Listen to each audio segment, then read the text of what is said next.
So we hope to get others like Dan in the near future, but we'll see. In the meantime, we should probably get started. This is our first of two sessions planned on from basic writings, reading the origin of the work of art, the first two long sections. And the reading for next time is just to finish the whole essay, and that includes, there's a epilogue and an addendum, which are reactions written later talking about the relationship of some of this stuff to some of his later work. So people give objections of, how does what you say here square with what you said in the questions concerning technology? And he writes an addendum or epilogue about those sorts of subjects. So anyway, the point is, finish the essay itself, but then also do read the epilogue and addendums. We'll go over those together. The time for this is 4 weeks from today, Sunday, September 7th, same time. That is noon Arizona time. In terms of things to pay attention to, especially things about Earth and world, but also if there's a peculiar sense of action going on here related to world. Also relation of everything he's saying here to language, language and meaning, language and being, those sorts of questions. And then in the addendums, do you see any ways in which what we get in the essay proper differs or is in tension with in any way some of his later works. So those are topics to make sure we cover or explore during your reading for next time.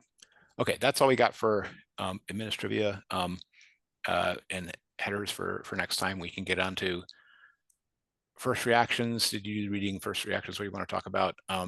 Pete, do you want to start us off? Sure, I did the reading and actually read it a few times. I read first the same essay in Off the Beaten Path, then read it from Basic Writings. I also looked at a translation that I had. Uh, so sometimes I think I get it all. Other times I get uh, lost or confused. I guess part of it is the use of the word world,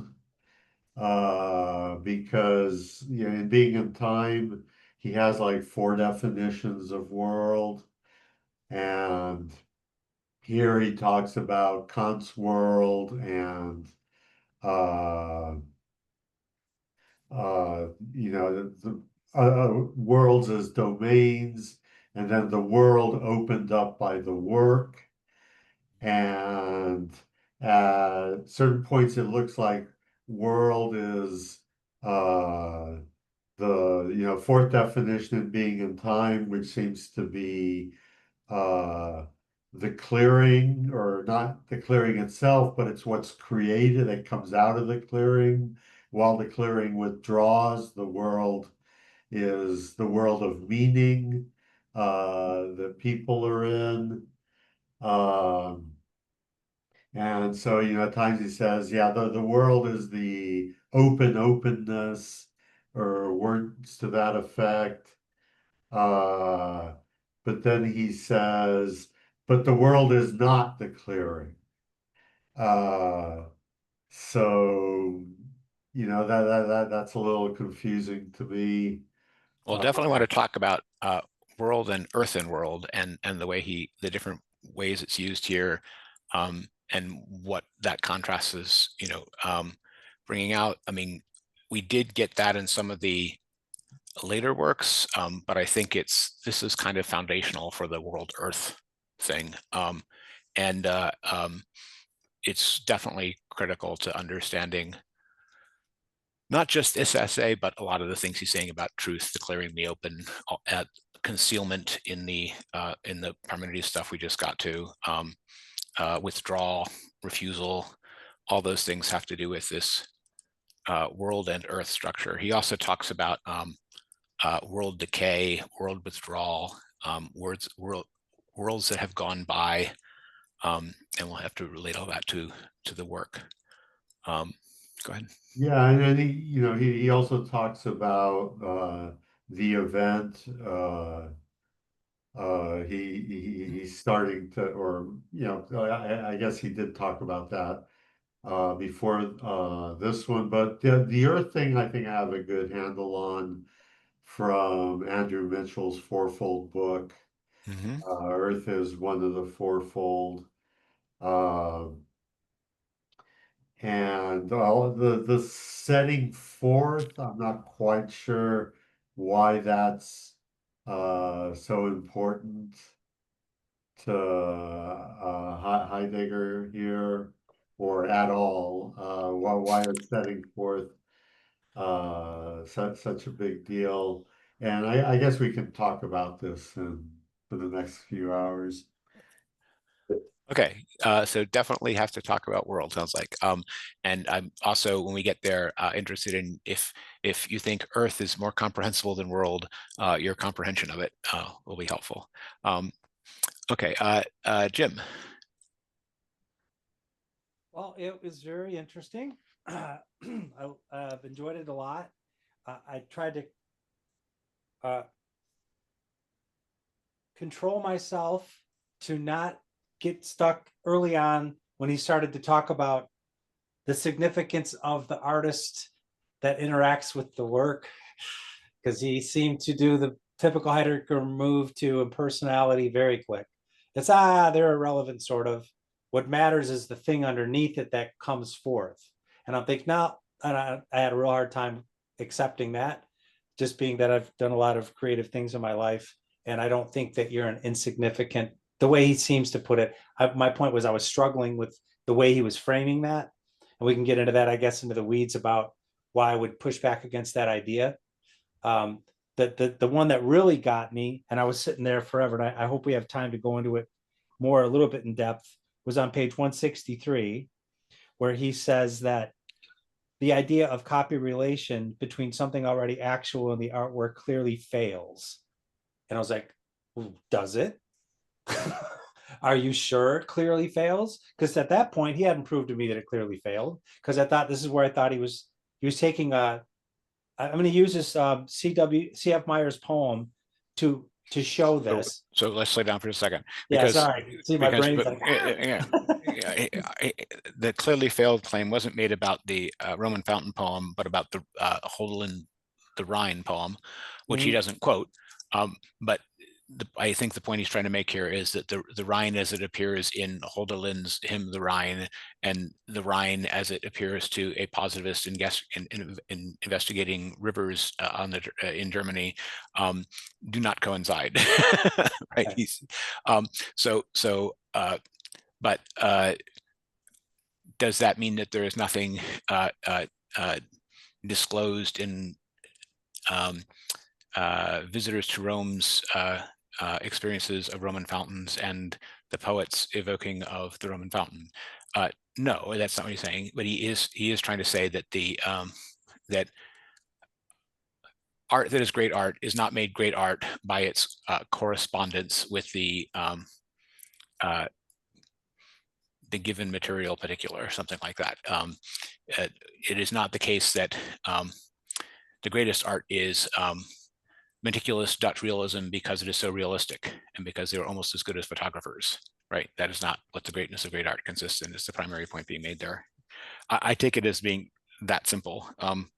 But there's other things going on in that section that we can come back to. But are you disagreeing with that sort of level of claim, or No, I agreed that it's like a place where truth happens. Again, I think yeah? that it's great. It's great the way that he explains that.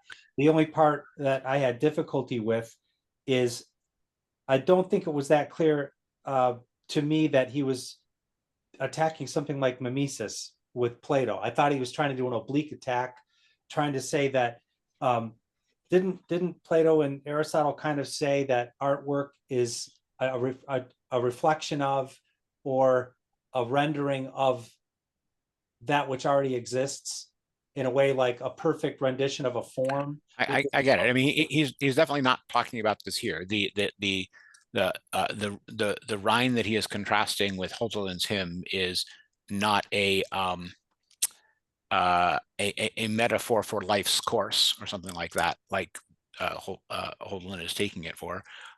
He means the much more material river. Okay. Okay. But yeah, you're not wrong to detect there's places along here where he's jousting with Plato and various other philosophers along the way. He absolutely is, but I just don't think that passage is one of them, and he's not trying to argue that there isn't some metaphysical truth revealed in fountains, right? That's not the underlying claim here. But again, we're a little in the weeds. Yeah, no, I'm just saying these are the kind of things that make me go, well, I'll have to come back to that. Let's see in the larger scope of, I'm interested to see what you say about world and earth, and yes. Wait and see what happens. But that's just one of the areas where I had highlighted, and I'm wondering, and so I'm excited to see what. Fair. I mean, on your first one, by the way, the issue of the artist disappearing for the artwork, the claim he's making there is that the most important art, the art of the highest worth, is such that the artwork eclipses the artist as personality, and he's saying that to contrast this with a view of art as being fundamentally a matter of expression or creative genius that is reflection of the spiritual genius of the creator that he expresses and communicates to his audience or followers. His claim is that the greatest art eclipses its maker and lives beyond them, has its own life, existence, significance, etc., which is not tied up with the, put it this way, the biography of the artist. I understand that we can challenge that claim. We can ask how what ideal of art is involved in that, and what is he saying about artworks which are on that class as opposed to artworks which are in some other class which may be more expressive. But that's the claim he's making. He's not saying that there's never any kind of art that has something which is expressive of the maker in it. He's saying that the greatest art, in the greatest art, the artworks stands forth in a way that eclipses the importance of the individual artist. Yeah, he should have picked somebody besides Van Gogh, because it's almost impossible to escape his signature on his work. So I agree with that in principle, but he could have picked maybe someone who did, would you say, perfect renditions or almost photographic, like landscapes. That'd be a little bit better than using Van Gogh, because Van Gogh's signature and his personality, I would argue, were a part of that. The artist has a significant part to play in the unveiling of truth, and the medium that through which that came into existence is a relational ontology, not what he's so it's definitely true that there is a world attached to it, and we'll talk about how much of that comes from the artist and how much of it comes from the audience. And he talks about it as well. He talks about the preservers, although it's more in the next section, this one, as those who in a way have to reenact some of the elements of world for the artwork to evoke a world, if that makes sense. But we have to talk about that, because there's definitely other philosophical understandings of that relationship that think it's more like a shared subjectivity between the artists and the audience that allows the communication of the structure he's here calling world to occur. And he is clearly disagreeing with that, if I can put it this way, more psychological interpretation of the stuff he's here calling world, which he thinks is more adequate. But absolutely, this is the subject matter of the essay, right? Is what is this world business, and how is it related to, you put it this way, the artist's personality, insights, lived experience, dare we say, and what the audience, what the appreciative audience, the preserving audience brings to the understanding of the work. Okay. Yeah, and so go ahead. Thanks, James, for mentioning the happening of truth, because when I said event before, he doesn't actually mention ereignis in this essay. the event is the happening of truth.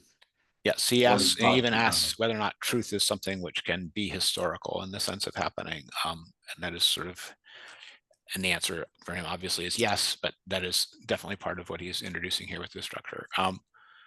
Okay, Josh, first reactions. Yeah, I guess I'd start just with a comment on what you just said. I would maybe push back a little bit on the idea, or maybe the way that that notion was articulated of, because their work of art is not something that can be traced back to or related to the genius of an artist, and that kind of a romantic thing does not mean that it can be, which is not, I know you were trying to say that, but it can't be severed from the relation to the design, which is always ultimately, I mean, in terms of this level where you're talking about the truth of being, it's non-relational. I mean, it is utterly, what makes it utterly singular and unique and extraordinary is that it can't be flattened out into a kind of a social milieu. Anyway, we can talk about that later. But yeah, I was I've read this essay, a number of times, and I read it, in the context of the progress of his work, going from being in time all the way up through the later work, and I see that here the terms are familiar to me. I didn't have trouble with any of them, in the sense that at first, I see, well, he's introducing a little bit of a new vernacular, but then I can always link that new vernacular back to the larger themes or notions that were already present. Not that he's not elaborating and enriching in those themes, but so the themes really have to do, again with the way that he wants to articulate what is this primordial the truth of being, and so with respect to that, what's crucial to me here, the questions that I want to raise are that on the one hand we have how do we understand the contrast between the truth of being and ways of approaching, for example, works of art that are that fail to grasp that or forget that, that are calculative, machinational, that see them in present at hand terms, because it seems to me that there are a couple of different directions that you could go in. So for example, we could understand his distinction between the event or happening of unconcealment, the strife of world and earth, versus truth as correctness in terms of sequentially distinct moments of time. So, in other words, you could say that an extraordinary act of like unconcealment, an opening of history, occurs, and then you can have a phase or a period, or you can go through that, a way of understanding the unfolding of time in terms of that which is not extraordinary, that which is ordinary, that which is familiar, that which is calculative. So the first way of understanding that relationship for Heidegger between the truth of being and that which is sort of derivative, and gets us into this realm of sort of the present at hand, and even just the merely equipmental and truth is correctness and all those things. You can understand those as sort of as different, sequentially or chronologically different moments. There is a beginning. Oh, there's a new opening for culture, and then there's a kind of a consolidation or an ossification, or so those are distinct moments. The other way of looking at it, which to me is more appealing, is so the unconcealment is first not in a chronological order, but in an ontological sense. So in other words, there would be no such thing as the time or the moment of the familiar and ordinary, as opposed to the time of the most extraordinary, the most unusual and unique. So there wouldn't be you couldn't separate it into distinct moments, the work of art in its unconcealment from that which doesn't qualify for that, which is just a kind of a making of a tool. Instead, the first would be in the second. That is to say, it's in terms of a kind of an awareness that suppresses the unfamiliar, that makes it possible to talk about having a relationship with time and with creativity that doesn't, that doesn't fit, or that is merely ordinary. So I don't know if that makes sense of the distinction between those two ways of looking at, the relationship between, this unconcealing opening that we find in the work of art and, and the truth of being versus that which is not, that which is derivative. Anyway, Yeah, so there's multiple things which aren't the work of art running around here. I mean, we have to, parse them out. So, I mean, you're right that in some cases he's talking about sort of layers of philosophical assault or misinterpretation that get in the way of appreciating the work of art as the work, right? Something like that. And in that sense, those are things which may have errors associated with them, but they may also just have people who think that way associated with them, that it's preventing them from appreciating what is the work being or the work character of the work of art. The being of equipment comes up here as both a tie back to being in time, but also something intermediate between the thing and the work, right? And we have to go through his objections to the different understandings of the thing, the third of which is the matter form understanding of the character of the thing. He objects to because of its equipmental background, and thinks that equipmental background cannot reach to the character of the work. And we have to ask not just what is revealed in that equipmental way, but how adequate that contrast is from Heidegger himself. Are there elements of the prior understanding that are surviving in different ways inside of his own, right? Is there dependence in the structures, even if we accept his earth and world understanding as the proper structural understanding of how something like the work actually discloses?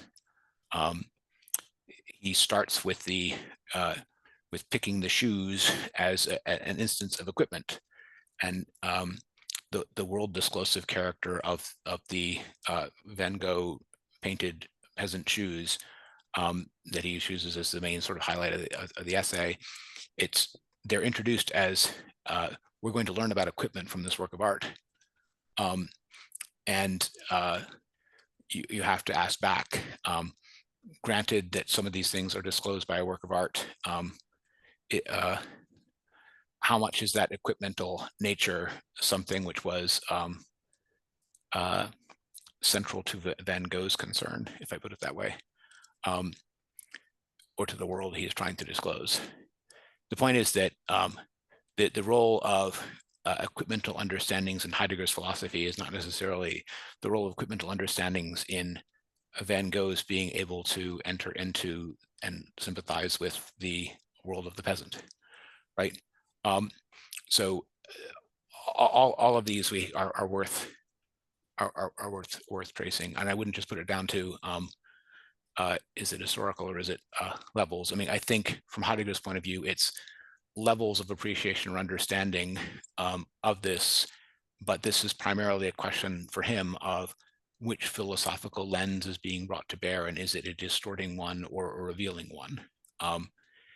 That does wind up relating to layers of history as well, layers of understanding in history, but it is not simply a history thing. The different ways of interpreting thing being, for example, that he lays out all do have a history, but they have coexisted since their founding, or their foundings, various foundings, as different philosophical schools, different tendencies, et cetera, alongside one another. The other thing which is crucial here, though, is understanding of this world structure, and understanding what about it may be implicated in history, as in a way that you're talking about, or in a way that Heidegger is talking about. This is the issue of world withdrawal and world decay, and what the what the preserving observer brings to the work, and to enable it to continue to live, something like that. Is a work which finds no preserving observers alive, or is it something whose world has passed by and has become bereft of its world? And what is the status of a great work of art that is bereft of its world? Those sorts of questions are raised by all these issues here. And previous philosophies, subject-object philosophies, Hegelianism, whatever, would want to understand this as, if the public does not bring to the cathedral standing in the center of the German town the same understanding that the medievals had when they built it there, it's not the same for them. But that's because the objective building may be the same, but the subjective people are not, and the subjective people are controlling in the matter. And that is a previous philosophy's understanding of where if you can put it this way, the meaning is located, that Heidegger is taking issue with here. But he has to explain the same phenomena of when the world has left, when the world has passed it by, the Greek temple from which the Greek gods have fled, etc. So all of this is implicated in what he's trying to say about world structure and how true it is, how true to the phenomena it is, and how it bears up to comparison with the previous or alternative philosophical understandings. Is that fair in terms of just trying to unearth some of the issues you're trying to raise, Josh? Yeah, it is. I tend to want to bring these back to, and maybe I'm unfair to do it here because he's not in this essay talking specifically about temporality, but I like to bring this back to that he's clearly talking about different kinds of time, and I want to know what are the relationship between these different kinds of time. There is the time of the truth of being. There is the time of the unconcealment of the work of art. But then there's also the time of sort of, the ordinary, slogging away in relation to, a familiar environment. And I don't want to just, leave it at that, well, the second is derivative of the first, but, I want to dig a little deeper, because I think one particularly radical direction to go in about the relationship between those two different kinds of times is that the second kind of time is only, again, a suppressed awareness, that all we really have is the first kind of time, that every kind of time is transcendence, and transcendence means that the most familiar, the most extraordinary is always present within the most ordinary. I get what you're saying. I mean, the places where I would like to bring this out is when he's talking about the world structure as the place where essential decisions occur. And there's a place which we don't get to in our reading today, but is in a reading for next time, where he makes the passing remark that to understand a world is to have already decided on what you're going to do with it, something like that.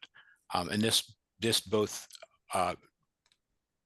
puts these kinds of questions you're raising and his understanding of the world structure in the context of understanding as projection on endless possibilities, which I think is the way you have to analyze the questions you're raising to get to the bottom of how he's thinking about them and how he's thinking about the world structure. And this is also related to equipmental contexture, equipmental thinking, to the fact that the equipmental assault upon being is something to be rejected as closing off possibilities, but the strife between earth and world is disclosive and raises each to a higher pitch. So it isn't that one is strife and the other is assault. It means that one is. You get the point. There's a weird appreciation of strife and a weird deprecation of assault, and we need to understand why both of them simultaneously. Sorry, James, there's your hand up. Yeah, if we get to a little bit more into the time topic, as Josh had suggested, I was wondering if it might also be worth discussing that different types of work of art have a relation to time. Like obviously music evolves over time. A painting or a sculpture is done. You capture it in a moment. of course, you can look at it longer, but I was wondering if we get there, I'd like to see how we would delineate between those and see if there's any. So you're not significance wrong to bring there. up that contrast, but I was going to bring up that contrast less with respect to time and more with respect to Earth, but they're both related. There's the question of the thing character of the work of art as work, as being a way in which it has a setting back into Earth that gives it a kind of perdurance, that gives it a kind of longevity, and architecture and sculpture, and to a lesser degree painting, have those characteristics in a quite different way than speech or poetry or music do. We usually think of poetry and music in terms of the forms that preserve them. He mentions in passing at one point that the Beethoven's quartets lie in the publishing house's basement like potatoes in a cellar, right? Where he's making a point about the commonsensical, non-appreciative attitude towards the material character of the work, but that's viewing the printed sheets on which Beethoven's musical works are recorded, substituting that for the living music, and we have to go through a little bit of that and ask if all the artworks of the follow the earthiness he is discussing in the same way, or if they differ on it. Fair question. Is your hand still up from the previous, Jim, or is another one? I Okay. just took it down. Okay. Dan, thanks. Sorry, we've already started on round robin, but you want to just give us your first reactions? Yeah, hi. Sorry for being late. I traveling and stop at the coffee shop, and I read it. Actually, I read it twice, that portion, and well, I guess I will. What to say? None.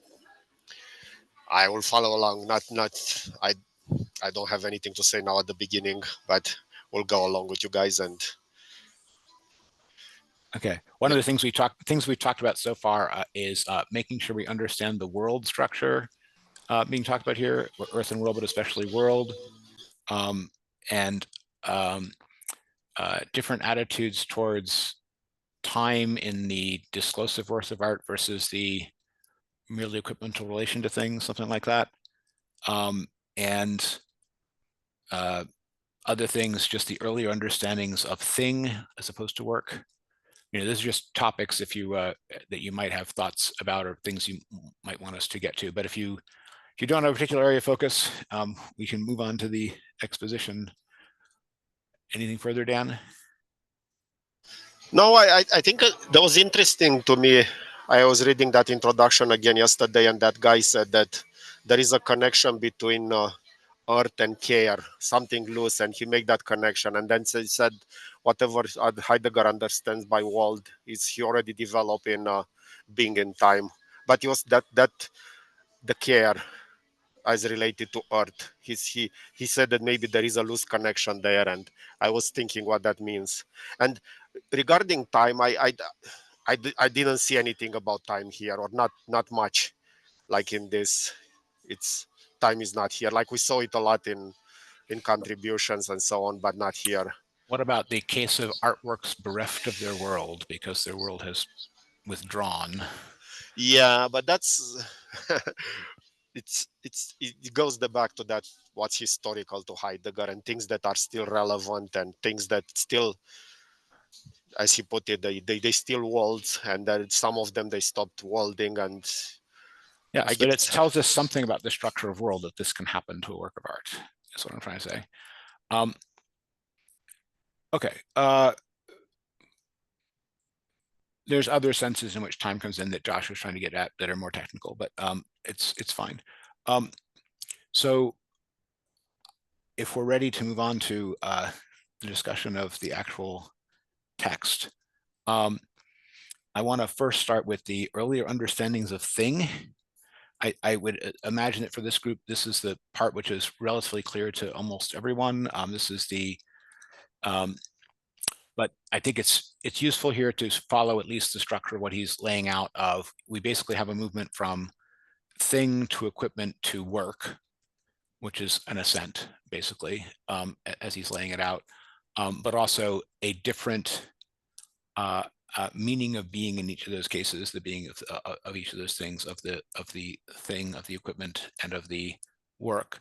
And the thing often becomes the mere thing, and there is an attempt in these different philosophies of the thing to have a version of understanding of the thing which is so broad that it will be true not just of the mere things, but of all things, if you get me. And there's something lost in that attempt at universality. I think he mentions one place in passing, I think it's when he gets to the bundle of sensations aesthesis understanding of thing, that this way of thinking is always correct and demonstrable, and this alone should cause us to mistrust it. And I it's a striking formulation, but I wanted to get people's reaction to that construction, that if something is something which is always understandable and always demonstrable, that you don't trust it as true. What does he mean by that? Why would he say that? Did you notice that, or did it strike anyone else? I think there's a truth to it, but I want to see if we're on the same page as to what that truth of it might be. Do you guys know what the part I'm talking about? What page? I'm looking for it. It's near the discussion of the aesthesis, or the bundle of sensations understanding of.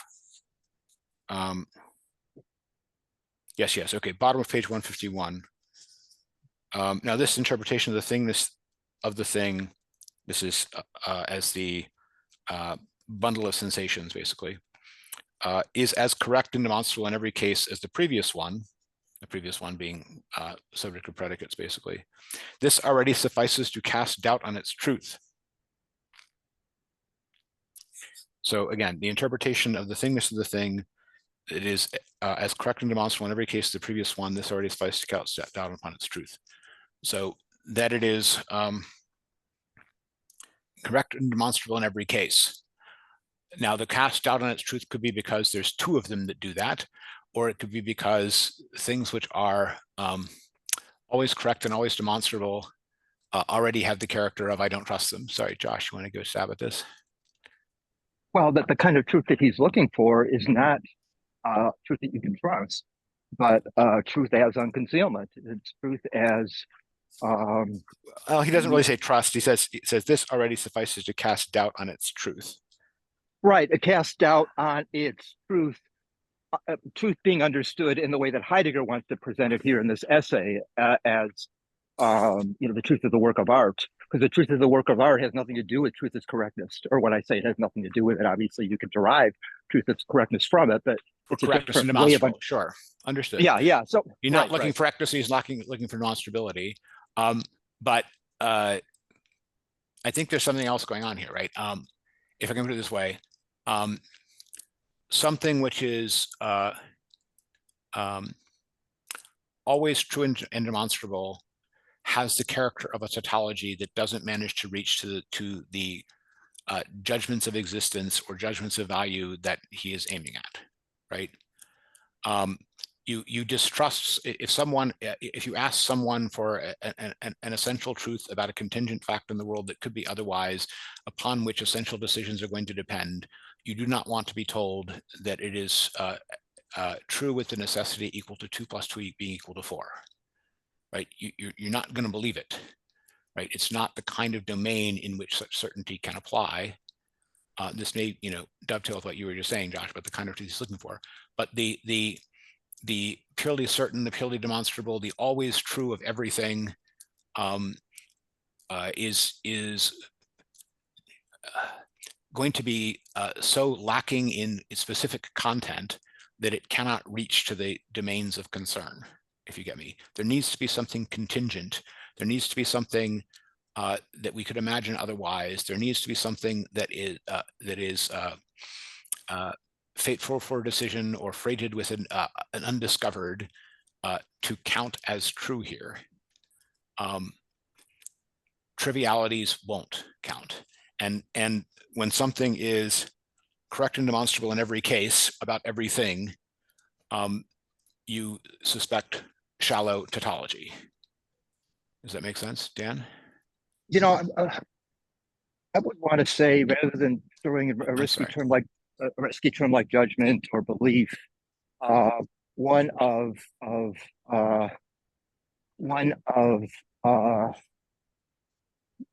you know, being thrown into something new, being thrown outside of oneself.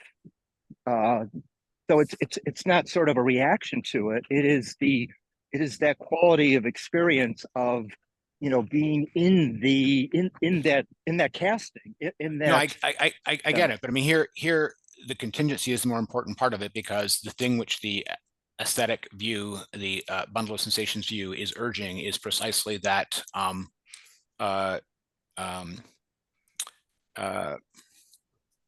the thing moves us bodily, as he puts it, in the literal sense, right? It touches us, it pushes us around, it impresses itself upon us in a bodily manner. We are immersed in the web of pressing sensations. You're talking about what he's aiming for. I'm talking about what the view, the aesthetic view he is criticizing, which is the view of the thing as a bundle of sensations. The thing as a bundle of sensations is the same as saying the thing moves us bodily without our judgment or consent, right? It presses upon our nerves. It presses on our optic nerve when we see something. It presses on our auditory nerve and we hear something, right? This bundle of sensations view of the thing wants to reduce it to a physical capacity to move us through our senses, right? So being immersed in it is something which this view itself is claiming, right? But immersed in a very different sense, not in an intellectual sense, but in a, we're caught in the causal web of the thing's ability to press upon us sense. Sorry, Dan? You're still on mute, Dan. Yeah, going back to that sentence that you pointed out, it struck me, but it's also, I think he's referring those there to the first two conception, but what struck me is when he also criticized the third one, the form and content, and he says there form and content, the most hackneyed concepts under which anything can be subsumed. So it's kind of, as you said, you need these concepts that still make distinctions, still separate something in a meaningful way. And I think Heidegger is always looking for things like that. And in the same vein, he's criticizing, for example, dialectic, that you can explain anything with dialectic. And it's the same thing here. You want something that actually creates a distinction, and something meaningful is happening when you apply those concepts and you separate them in a meaningful way, not just explain everything there is with some concepts.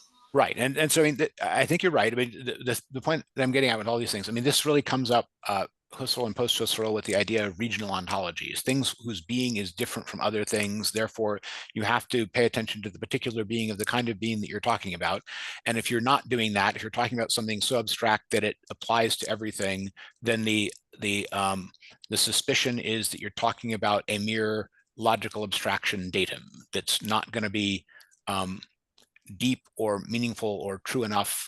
So the point is that the generality and certainty of the claim is a withdrawal from engagement with the content of the problem, is the underlying intuition here, right? The thing which seems completely certain and completely general is the initial suspicion that Heidegger brings to that is that it will be completely abstract and completely vacuous, right? And that intuition is very different from the intuition that other schools of philosophy have. It's very specific to Heidegger there, where he's expecting truth to be in the put it this way, the meaningful unique, not in the so general it is true of everything with the certainty of a necessity, right? And the things which are true of everything with the certainty of a necessity are likely to be, to put it in terms which aren't Heidegger's, mere math, right? There's no contact with reality in them, because there's nothing it's contacting something which is contingently different. Okay. Anyway, I'm just. And you're not saying that it's true for Heidegger by virtue of it's being true of a particular thing which is unique, but rather that truth is simply that being in the experience of the unique, right? Did you see the distinction I'm making? Yes, I mean the underlying distrust here that I'm trying to underline for Heidegger is it's a distrust of the claimed generality that is so general that he feels it as an assault upon the particular things under consideration. It's like looking past the particular thing under consideration, not wanting to bother with the details of the particular thing under consideration, and trying to just subsume it under a far more general category and deal with it that way, and having dealt with it, get rid of it, right? Without engaging with the particular meaning, right? Dan, is your hand still up? Yeah, I agree with you, and it's I think it's the example when you like these days, like you have this, I don't know, whatever psychologist or AIs, and they look and they say actually we don't see colors, we see frequencies. And I like Heidegger is using there abstractly, he used mathematically, but I think the critique there, and he said when you do this, actually you abstract things, you move away from them, you are no longer in, like, you interpose something between you and the thing, and that's how you approach the thing here. And it's that word abstractly, and I think I really like that also. Yeah, I mean, on the bottom of 150, he talked about this. We have the occasional feeling that violence has long been done to the thing, the element of things, and that thought has played a part in this violence. And then he goes on to say, which reason some people disavow thought instead of taking pains to make it more thoughtful. So he's not saying, therefore, let's not think or analyze these things or disclaim thought about them. But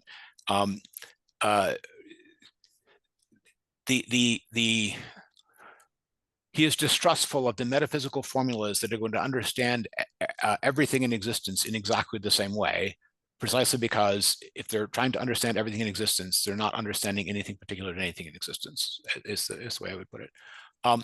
But this is, and this, the bundle of sensations form is one of these two, I mean, there's three of them in the beginning. We'll get to the matter and form one in just a second. But the initial one is the subject of predicates, right? As what everything is, and the second is that the core underlying of sense impressions that move us bodily, right? The thing underlying the estheton, right? That which is perceptible by the senses. Okay, I wanna contrast these two for a second, because he says a little bit later that one of these is in a way too far from us and the other is too close. What does he mean by that? In what way is thinking of the thing as a subject of propositions about its properties too far from us? And in what way thinking about the thing as a bundle of sense impressions that it can impress upon us, thinking of the thing as too close? Isn't this the move from kind of Descartes to Kant? Like Descartes stayed there with the like objects, and Kant move everything with the transcendental subject, and it's kind of like also in that line. Kant is close to Aristotle on this point. I mean, the person who thinks of who is most famous for thinking of the thing as the bundle of properties is Aristotle, right? It's, the doctrine of the categories is that you have, the underlying substance of which you can predicate the various accidents, right? Which are determined by the categories, but those are all the different judgments you can have about it. And Heidegger correctly pointed out that the model for this is the sentence. It's the grammar, right? That you have the subject in the grammar and you have the predicates that are predicated of it, and that there's an expectation that the thing structure will follow the sentence structure, he says, right? And he has his own take on that in a second. But the point is that that view is really goes all the way back to Aristotle, right, and the categories, but it's also what you get in Kant. Kant has this very, this way, logical machinery understanding of things, and it's why he has all the different, his own version of a table of categories, which is all the different categories of logical judgment, basically, in Kant. And it's also why he'll call the thing in itself as the thing which the thing in itself is inaccessible to Kant, because only the phenomenal is accessible. Only the phenomenal things are experiences about which the understanding can have content, and that's corresponding to the predicates in Aristotle. So both of those views, the Aristotelian and the Kantian, kind of fit this first view of the thing as a subject with properties, right? And Heidegger's objection to both of them is that it places the thing too far away from us, by which I think he means something like it is putting it in an abstract logical language realm, something like that, of statements. It's as though things were facts in the first few sentences of Wittgenstein's Tractatus, right? So that level of abstraction is having things too far from us, and the too far is too abstractly, too linguistically, too logical machinery understood, and they're not actual enough. That understanding of things is probably the understanding of things that large language models have implicitly, right, without any embodied experience of the world, right, and any ability to participate in actuality. They're almost outside of time, right, as well. So there's all these ways in which the subject of as bundle of properties view is a kind of logical linguistic understanding of things that is disembodied and detemporalized. Josh? Yeah, I was just going to say another way of, I guess, saying that is that what's missing is the relevance, which is what care really, care is what is closest to us, is what is relevant to us. So the level of abstractions could seem relevant to us, but there is definitely something about contact with the actual and the temporal and even the material that is at least has the potential to make a large difference to relevance, right? Things which are abstractly possible but never actual are not terribly relevant to us, something like that. But again, go ahead. What power does the actual have to produce relevance? Isn't it the other way around for Heidegger? Well, we haven't really gotten to what makes the actual yet. But I'm just trying to contrast his far from us and near us way of contrasting these two different understandings, universal understandings of the thing. The way in which the actual would matter to us is that being actually in time ourselves and having only a finite set of actual possibilities, not an abstract universe of logically infinite ones. We are constrained in the choices that can actually be our own, right? As opposed to that, could be the choices of some abstract logical machine somewhere in mathematical space, right? And that the fact that we are already uniqueified, if I put it that way, the function that makes us unique has already been applied to us. We are no longer a disembodied logic machine, right? Is going to collapse the set of purely abstract possibilities to a much smaller set of ones which are actual for us. Yeah, right? I mean, in terms of something along the lines that's like circumspectively relevant to our actual comportment towards the situation. For example, the glasses that are sitting on my forehead, that they could be actually very close to me, but relevantly they're about as far away from possible because they're not relevant to my comportment. Right, but that circumspection is again it's the result of a limitation of the space of possible things to consider to the ones relevant to your embodied actuality, something like that. So I'm not disagreeing with you, but I'm saying that that's the way to understand that there's an element of embodied actuality in timeness involved in a close to us that the subject as bundle of abstract properties doesn't get at. Sorry, Pete. Yeah, so I think the analogy wouldn't be large language models, but one, it's rule-based expert system where you're going through all the concepts and working through, you know, the predicates and so forth. Fair. And the other one would be the machine learning, trying to recognize an image where it's just looking at all the colors and sensations. And If it has the actual visual field information, yes, that's fair. yeah, and why Heidegger says both of these are wrong is because we already recognize something as something. Mhm. We don't go through a bunch of rules and we don't go looking at all the sensations we're getting. We see something and we already take it as something we're familiar with. I don't disagree with you, but that is what we do. But we also need to account for the fact of the ontological possibility of us doing that, right? Why do we have that capability? Why don't we need to assemble an infinite number of possibly distinct sounds to know that it is the door shutting in the house that we hear, right?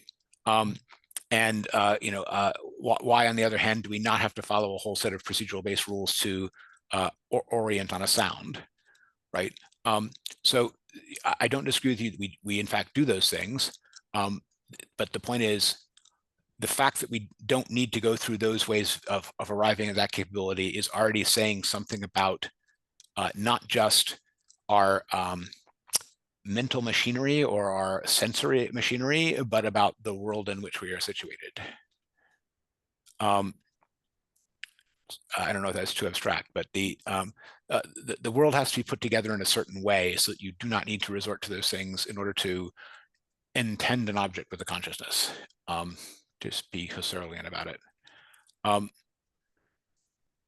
we're going to get down farther when we get through equipment to reliability. We'll get to some of what that is. But okay, Dan. I was thinking also, isn't this the first two kind of like what the first one, what the rationalists prefer, and the second one, the empiricists? Like Yes, absolutely. Yeah, it's their favorite method. Yes, and you could even say, logical positivists come in the two flavors, and the particularly logical ones come in the first flavor, and the particularly empirical ones come in the second flavor, right? And he is mentioning both of these because they are, they're very common philosophies of the day around him, but they also go all the way back to Aristotle, or some of the other sophists of the time of Socrates on the sensing side. Sorry, Josh. Yeah, I think maybe I got a sense of where you're going here with this. For example, in terms of this notion of seeing something as something. Well, okay, so as I think Pete pointed out, we see something as something, it's already familiar to us, but before or at the same time, a space of possibilities has to open up, or making possible a space of possibilities has to open up. Every time we see something as something, and then out of that space of possibilities. So maybe you're relating it to this essay, right? World is that opening up space of possibilities, and Earth juts through it, right? What juts through is something, that's relevant to me, that's familiar to me, that I see that something as something. But that, right? But that just leaves. Those are meaning beings. Yeah, right. Only talk about it in those terms leaves out the strife. It leaves out half of the dynamic, which is the making possible, the worlding. Well, and also the fact that the understandings always have the mysterious contingent character of the not fully resolved, which we'll get to. This is part of how world is always has its underbelly, so to speak. It's never fully understood. Okay, but this is again taking us deeper into the essay, and beyond the sections I'm trying to focus on initially. But I want to get at these different previous philosophies of understanding the thing and Heidegger's objections to them, because I think they're very illuminating for where we're going and for why he objects to them. And part of them is this too universal character, but also it's this too far away from us for the purely linguistic and logical, and too close to us for the purely aesthetic and sensing pressing on us. And the fact that he calls them those things, I think, is also illuminating. He doesn't just, he doesn't just lump them both together as distortions and assaults or too general. He also contrasts them with one another, and marks them as a too far and too near in terms of where they try to bring the thing in order to understand it. Place it too far away, or in an abstract space, or bring it too near in a embodied physical relation. And in either case, they are not leaving the thing to be in its thingly character at the distance that it actually is, which is more like this meaning distance, and maybe the meaning distance in terms of projection on own possibilities, which may need to be actual, something like that. James? So what you're saying is we're going to find the in-between. That's the claim. The claim is that there will be a between, but the between will not simply be a blending of those two, because each of them has its own error in its own excessive generality.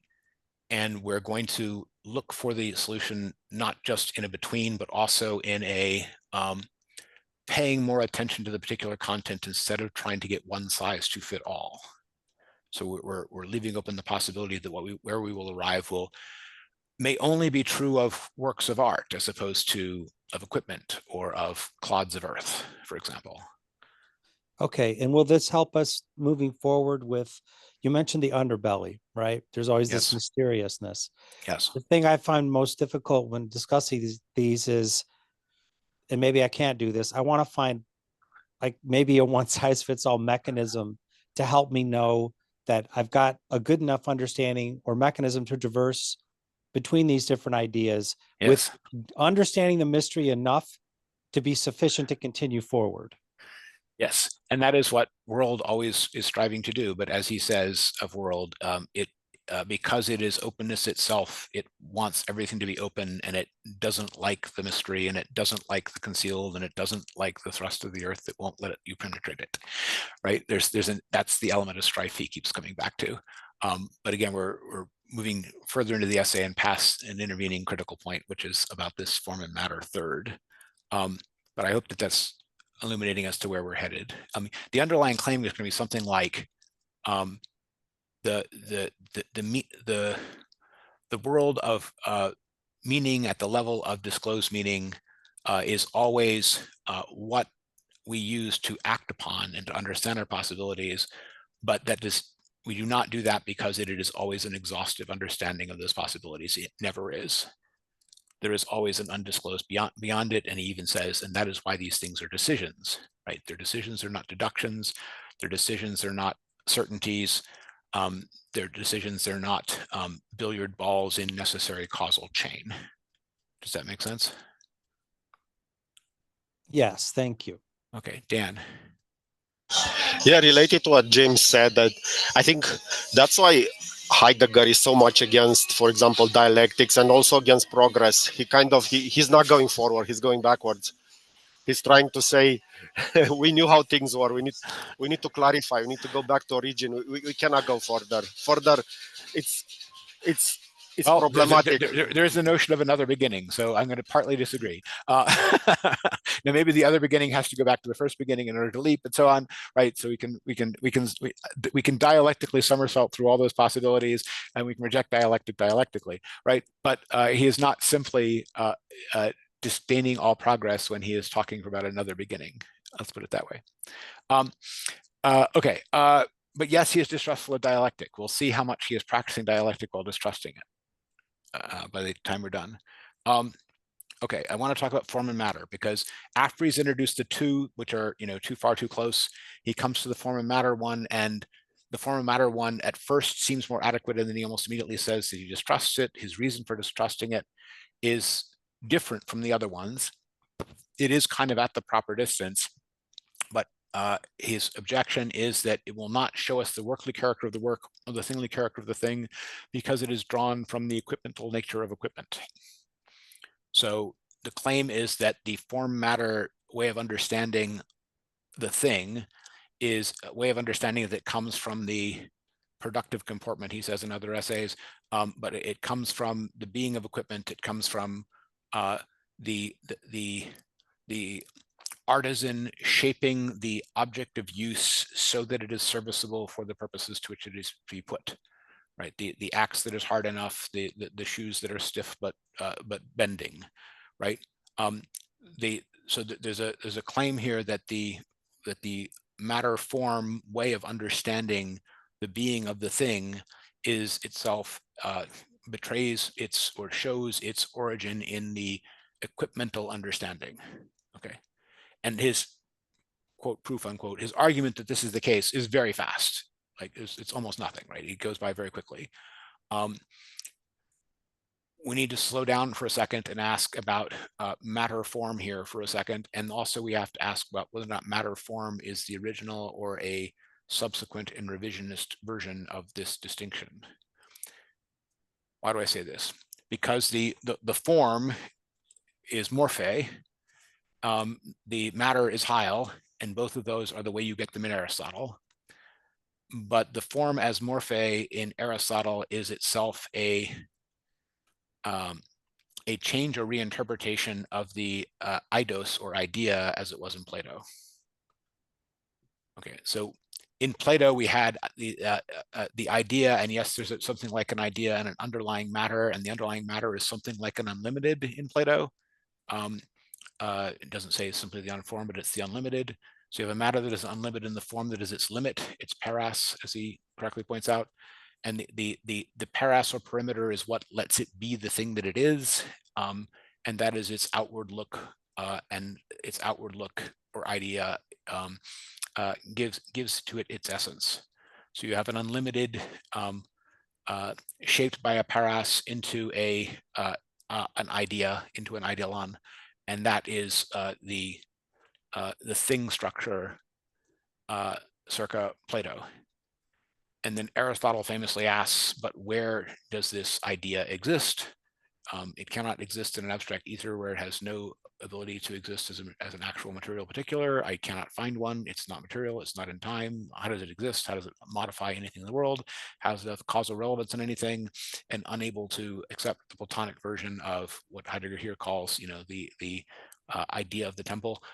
He decides that ideas are in minds. And this originates a kind of subjective turn. What is left of the pattern in things, of the objective form of the idea? The answer is morphe, shape. So we go to matter and form when we've dropped the original idea in Plato, and we've revised it in the Aristotelian manner into matter and form. And now form as outward shape is the version of objective idea, if you want to put it this way, that Aristotle is willing to countenance as not being simply a pattern in a mind, but being a pattern in a thing. All patterns in things are shapes to Aristotle. Josh, question or the comment? Yeah, I do have a question. So, would it be wrong to say, okay, if one attempts in interpreting this essay and stopping at equipmentality, that is to say, to recognize that matters are or present and head objects are only make sense or are derivative from their role in equipmental relations, and then one doesn't go any further than that, and one doesn't grasp what Heidegger's trying to say about the relation between objects equipmental or things equipmentality and the work of art. But so I'm trying to think here. We're not going on. We're not yet going on to the equipmental. So from the equipment rather to the art, but we're at the level of equipmental. Sorry, keep going. So if we stay at that level, right, then does that mean isn't that staying within this way of thinking, which is Heil and Morphe, or is it already? Are we already beyond the thinking of form and matter? Or because I'm thinking in terms of sort of in framing that, right, the equipmentality sort of, if one stops there, then one is sort of arrested within that kind of of an framing technological thinking. And it seems to me that would still, isn't that kind of a thinking of form? We're prior to the full understanding of technology as in framing technicity. When we're talking about Morphe and Heil, we're not yet at that point, because that adds the framing idea adds multiple additional things that are not already there at the level of the Aristotelian matter form, right? At the equipmental understood as matter form in the Aristotelian way, where yes, we're not at the level of work or the being of the work, as Heidegger's trying to explain in this essay. We're also not at the level of the technological, as Heidegger explains the progression of Western metaphysics from its Greek form to its hypermodern form, right? We're not yet in that hypermodern form, because in the hypermodern form, the being of the actual thing has actually disappeared. It's been dissolved into its standing reserve set of web of relations of what it is useful for, and that has not happened in the substance as unity of matter and form in Aristotle, which is still trying to be the structure of a thing which has its being, right? So we're not yet at that later dissolving form, if you get me. But going back to this, Aristotelian matter form, the point that I'm trying to make is that even the Aristotelian matter form and that Heidegger is trying to claim has an equipmental basis, and he may be right, but he's claiming that has an equipmental basis. I want you to notice that matter form version is itself an Aristotelian modification of a Platonic original, and it's not simply the original, because Aristotle does not agree with Plato about ideas. He's replaced them with forms when they're objective and with thoughts in minds when they're subjective. He's divided them already between subject and object, and he's made the objective version of idea into form in the sense of material shape. Does that make sense? So are you saying this is something that Heidegger is not taking into account, or he is taking this into account, this distinction that you're making between Aristotle and Plato? He rapidly equates the two in a way which is too fast to be sound, if you get me. Okay. Right? Yeah. So when he says the analysis of things as matter and form is already composited, that there he's fine, he's on the Aristotelian level. But then before that, he talks about this interpretation appeals to immediate view with which the thing's listed by its outward appearance, eidos, the sense of matter and form of the thing concept. And he then says that this is based on equipmental understanding. We'll come to the degree to which that is in a second.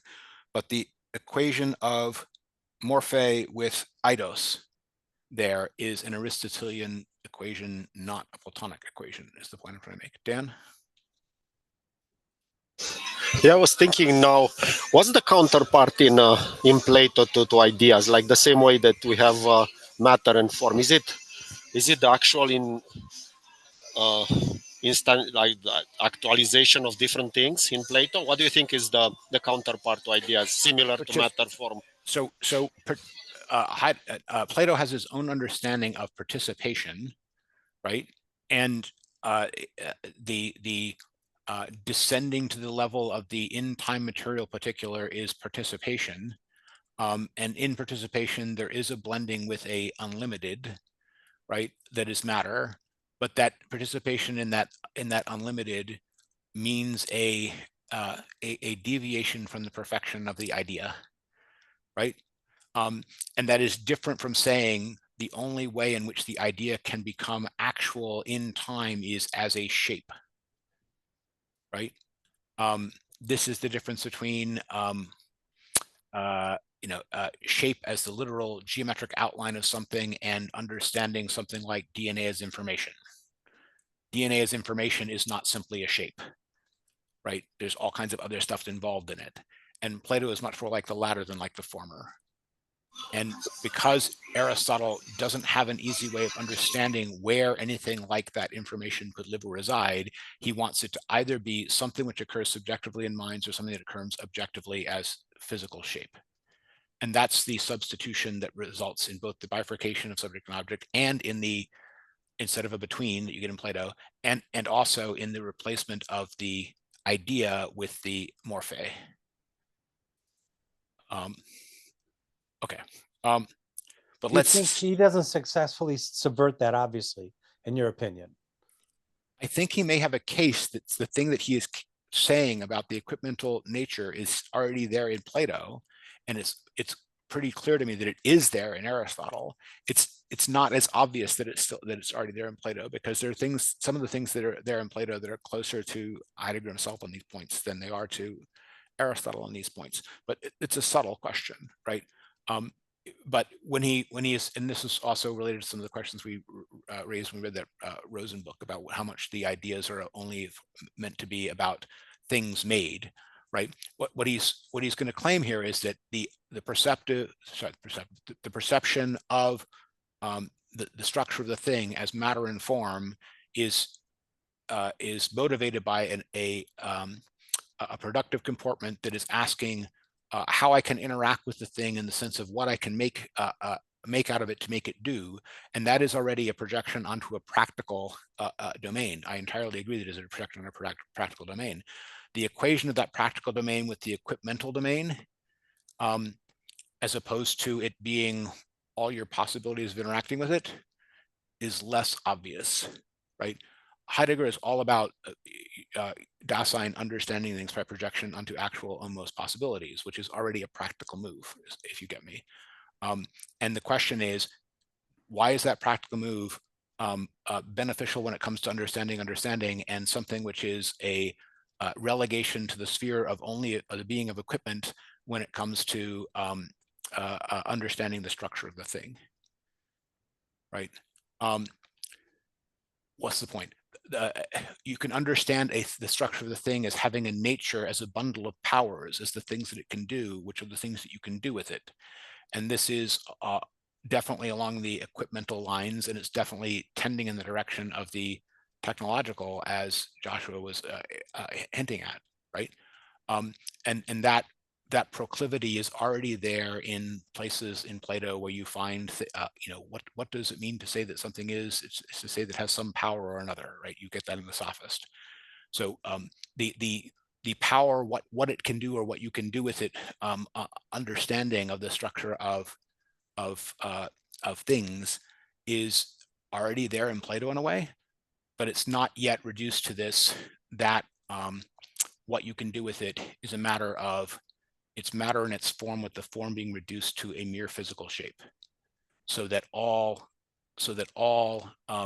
action would be changing of outward form of an underlying contentless matter, which is what you get in Aristotle. So already in Aristotle, you have the notion that all that we do in crafting is to change the shape of things, is to plane them to the shapes that do the things that we need them to do, right? So that all of the equipmental things are reduced to arrangement of shape. Sorry, Dan, question.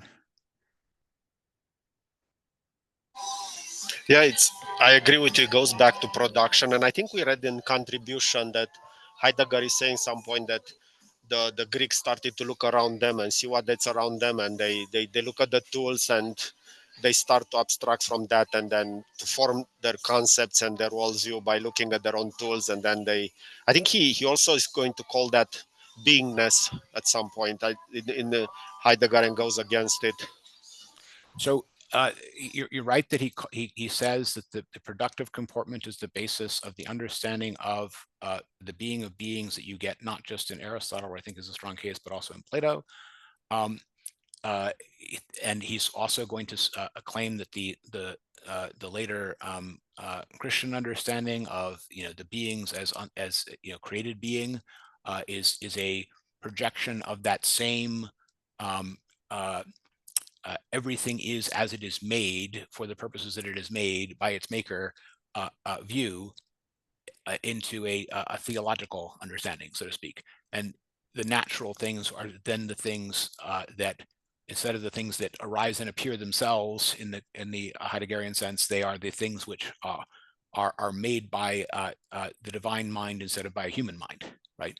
So, but nature and art are thought of as co-producers, co-creators of the things that are the natural things created by nature and the human things created by art. And you definitely get that in Aristotle, even before the sort of Christian theological context. Not even Christian theological context. Is it the first person that really puts these together in the way that Heidegger is criticizing here is Philo of Alexandria, who is a pre-Christian Jewish Platonist, whatever.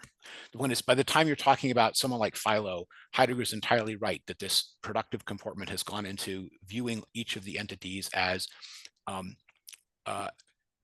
thing created for its purposes, and that created for its purposes is effectively viewing it as in an equipmental, productive comportment, equipmental way, right? Equipmental lens. Okay, but the question is, how early does that arise? How far back does that go, right? It's already there for sure in Philo. There's elements of it there that are pretty clearly there in Aristotle. The hyomorphe form is its seed here, and Heidegger is not wrong to point to that as a seed. Is it what you get in Plato? There are signs, but it's not proven from my point of view, right? Okay, so I'm parsing all that out because he has the eidos mentioned in passing here, but the underlying, what is the underlying critique of the equipmental understanding? The underlying critique of the equipmental understanding, he says, is that it is an assault upon the being that is not focused on its thing character and not focused on its work character. But strangely, though, in this whole essay, right, he's the one who wanted to put the focus on the thing character of the work. And he put the focus on the thing character of the work because he wanted to understand its actuality, right? So the fact that you go from the work to its actuality, from its actuality, focus on its thing character, that was not something which is imposed by one of these previous views of what the thing is. It's Heidegger's own lens. And then when he goes there and he asks, what is the theory of the thing that you get from the late Greeks, if you put it this way, the answer is something more sophisticated than just the subject with predicates, and it's not simply the pressing on us of the sensualists of the things of sense. It's a more sophisticated understanding, but that more sophisticated understanding is this understanding in terms of powers, natural powers, equipmental. Okay. But he has a critique of it that it's distorting of the being of the thing that is not equipment to treat it as equipment. Okay. But when he wants to ask, what does the equipment consist in? He goes to what? A pair of peasant shoes painted by Van Gogh. You need to understand that the pair of peasant shoes do not come in at first as an example of the work of art, as an example of the workly character, but they come in as an example of the equipmental character. And we're going to learn what equipmental character is from the shoes, from the painted shoes. And it will be claimed that the Van Gogh's painting of the shoes discloses the equipmental character of the shoes in a way that a description of the shoes or even a equipmental analysis of the usefulness of the shoes would not. Okay. This is all complicated stuff, and the reason it's complicated is there's an underlying background here of, we know that Heidegger wants to understand, is going to define understanding as Dasein, analyzing things according to its own most possibilities, which means its ways of interacting with them, which means, from the standpoint of most previous philosophies, the practical, right? The things you can do with it, right? And to go from understanding is understanding the ways you can interact with it and the things you can do with it as the thing which lights up the beings in the first place and makes them shine with significance for us because they are meaningful to our world, all of which is perfectly sound, phenomenology, existentialism, cognitive science, right? That also is placing the meaning of the beings very much in our equipmental relations with them, right? But here, without any critique of the thing that's merely present at hand, whereas the broken hammer, right, we have a different critique of the equipmental understanding of things, even though that is crucial to understanding by Heidegger's own account. there is something which the equipmental understanding is leaving out, that is this workly character that is disclosive of truth in a way that the equipmental is not. Okay. Right, we're getting to the rub of the first section, that is this part we're reading for today, which is when the shoes come in, how do we get from him referring to a pair of shoes that Van Gogh painted once to understanding the nature of equipment? What actually happens in our little essay in front of us to bring us from one to the next? Does he quote Were you Van asking Gogh? me? Because I just went to the bathroom. I am not asking you. I'm asking everyone. Okay. Sorry, I said I was. I No. don't know what I missed. The question is, what brings us from in order to understand equipment, let's look at a piece of equipment, shoes or equipment, let's look at a pair of shoes. We'll use Van Gogh to look at a pair of shoes. Here's a pair of shoes painted by Van Gogh. And 3 pages later, we understand the nature of equipment. And we've even learned some things about the essential character of being that is revealed in equipment. And we learned this all from a Van Gogh painting. But how did we learn it from the Van Gogh painting? Dan? Yeah, I was reading that and I was thinking, like, with the temple, it's for the Greeks. The Greeks are living there around the temple, and they but with the painting of a shoes, so it's an art of work about an instrumental thing. Who's the one looking at the painting and figuring out what the shoes are for? Like, the peasants are not doing that, and I don't know. It's like, who owns those paintings? Like some museum and some millionaires and so on. So what is the who's supposed to look at the painting to see how the peasant shoes are to be used, or what they Well, are for? obviously we are, and Heidegger is, but what brings us from one to the next is not Van Gogh talking to us about the painting, and it's not us seeing it in the painting, right? It's Heidegger himself describing the meaning he sees in the shoes. He sees a whole bunch of facts about the peasant's life in the shoes. Is it in the shoes? Is it in Heidegger's head? Is it in an abstract realm of the Platonic ideas between the two? Is it in the realm where the world consists of facts, a la early Wittgenstein? What brings us from let's look at these shoes to now we understand the nature of equipment? Josh? Well, isn't supposed to be the art? Sorry, the painting that Sorry? shows. Isn't supposed to be the art, the painting that tell us all these things? Have you looked at it? Yeah, I looked at it. Does it tell you all these things? No, it doesn't. But I think Heidegger is trying to tell that it's there. It's the art who's supposed to, the work of art. It is the elements of the world of the peasant are evoked by the shoes in a way that the reenacting, preserving observer with sufficient sympathy with the life of that peasant can see and feel and understand. And Heidegger is playing that role of the preserver for us linguistically in the course of this essay. And he does so in the course of basically 2 paragraphs on page 159 and 160, right? And that connecting tissue of those 2 paragraphs from Heidegger is what brings us from Van Gogh painted this to this is what the being of equipment is. Josh.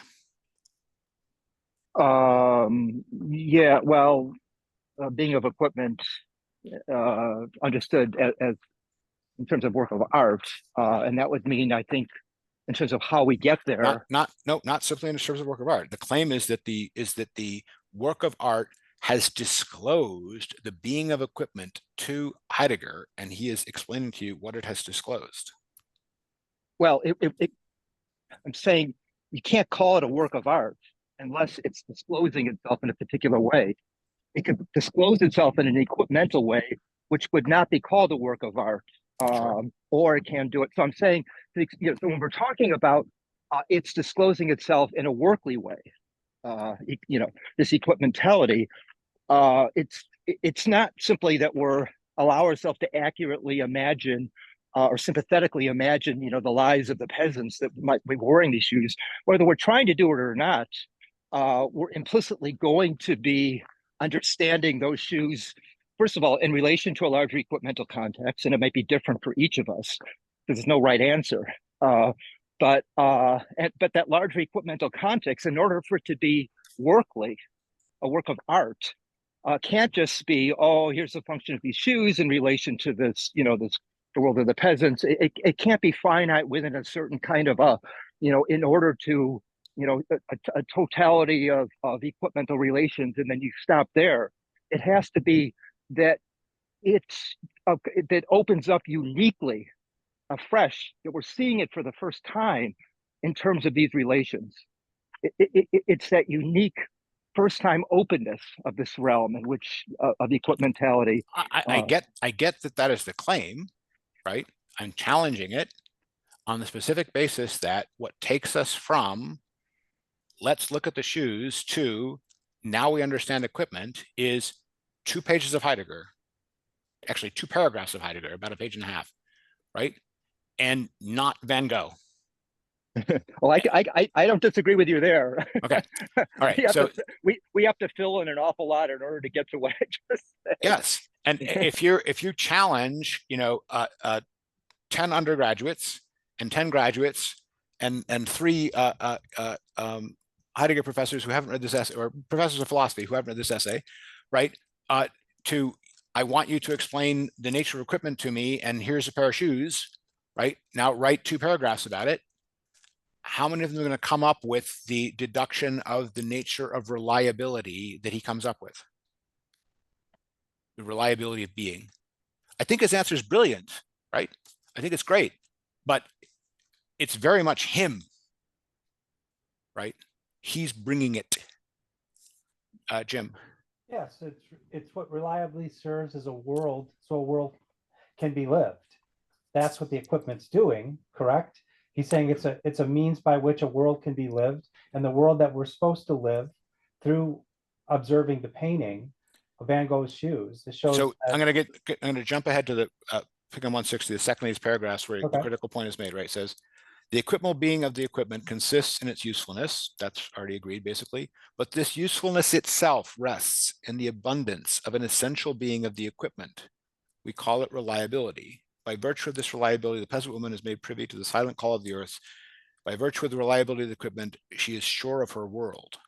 World and earth exist for her, and for those who are with her in a mode of being, only thus in the equipment. We say only and therewith fall into error, for the reliability of the equipment first gives to the simple world its security and assures to earth the freedom of its steady thrust.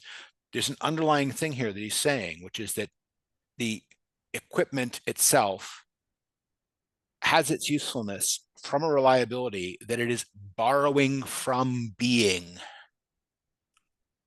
There is a reliability in being itself that the equipment borrows, and that makes the thing upon which the peasant woman can rely and upon which she can rest her feet while she's in the field, to the first approximation, right? But isn't he borrowing from her world?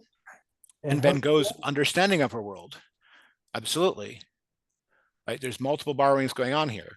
But the point that I'm making is that in this chain of disclosures of truth, there's an essential jump from let's look at shoes, let's look at an artist sympathetically conveying incredible feeling and care and wornness and fatigue into a pair of shoes, to let's transport ourselves into that world and that life. To there's lots of other imaginative things that go on there, right? That are part of the disclosure of that world. Even with that feel of that world, to notice in it that the essential nature of equipment is this reliability that it does not have in itself and does not have something from its causal relationships, which is borrowed from the durability of being, borrowed from the durability of truth, right? that's the thing that Heidegger is specifically adding here that makes the entire passage and understanding of the painting disclosive of the nature of equipment. It is only disclosing the nature of equipment to someone who can see with Heidegger's eyes. That's my claim. Josh? Maybe if we talk a little bit more about what reliability means here, and I understand reliability is just a certain stability of that structure of understanding, a stability that allows it to have a certain that allows one to be able to make one's way around within that world in a way in which it's familiar, right? So the repose of that, equipment resting within itself, consistent reliability, only this reliability to discern what equipment is in truth, etc. Yeah, then he's going to go on to how the artwork disclosed. But the underlying thing, this is going to take us to Earth a little bit further on. It is not a worldly thing that creates the reliability. It is an earthly thing that creates the reliability. Yeah, right. So it's interesting you use the phrase. I mean, I'm not disagreeing with that it's borrowed from being. I'm trying to wrap my head around that. Yes. That being itself has a he talks about it multiple times in this essay. We talks about it. It's as it's tirelessness, it's steadfastness, the effortlessness nature of the way in which being works. There is an appeal to a it's not just that it is perduring. It's not just that it is lasting. There is an unfailing source of that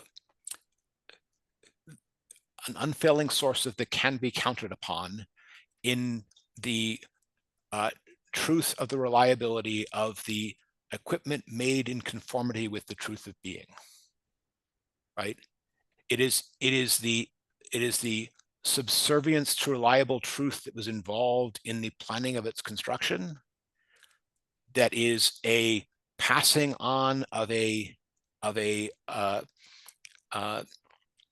reliability, of a steadfastness, and of a strength that the artisan merely borrowed.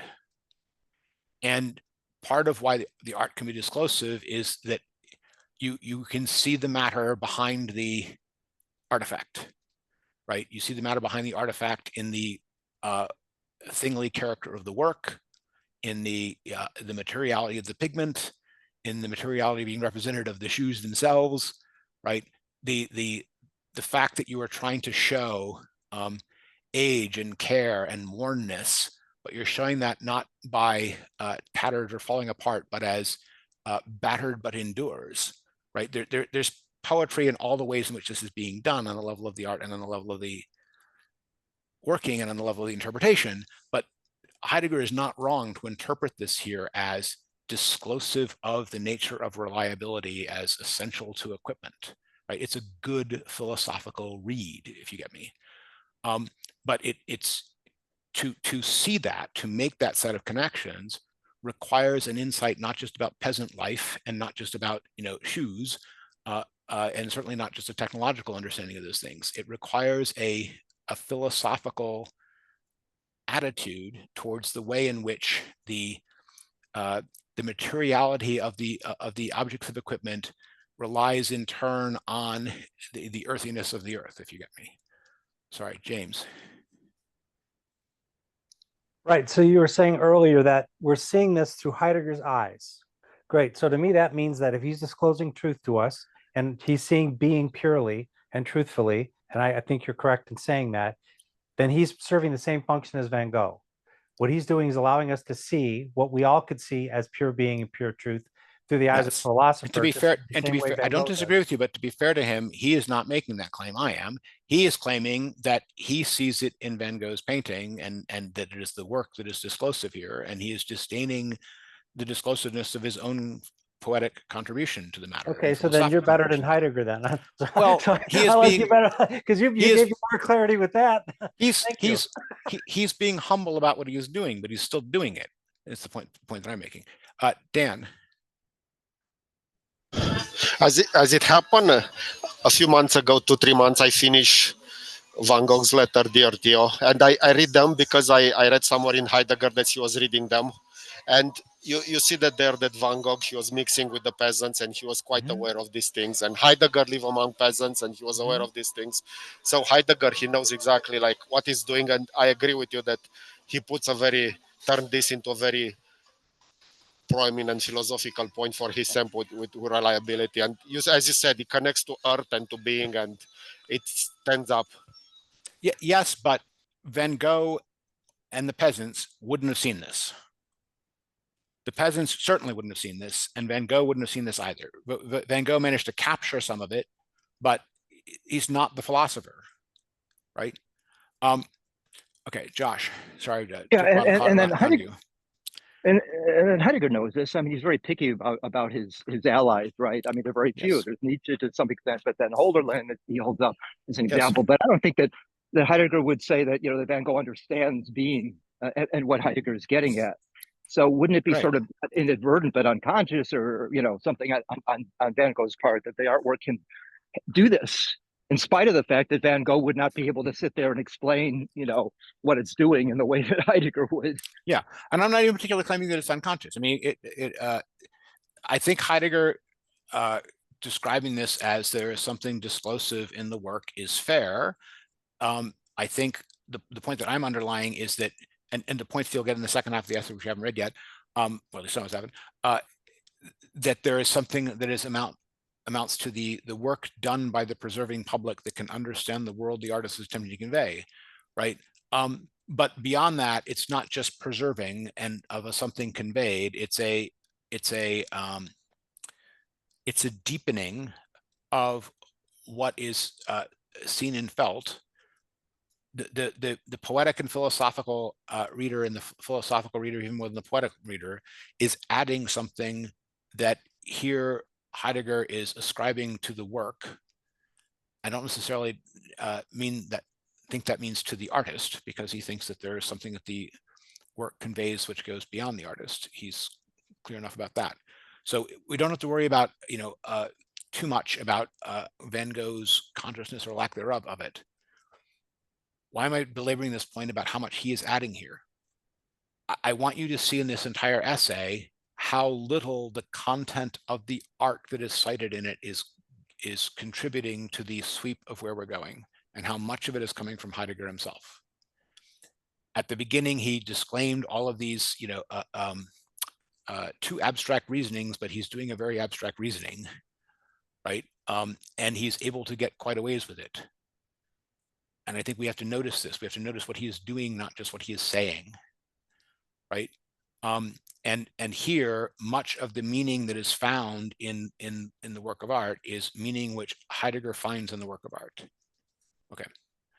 This may be true of how meaning is found in works of art more generally. It may be true about disclosure of world more generally. Peak philosophers and peak poets may have more to do with the disclosure of world than the simply the having set up of the work of art, as Heidegger claims. There's another reason why all this matters. The other reason why all this matters is to understand the question of the perdurance of world, or the ephemeralness of world, right?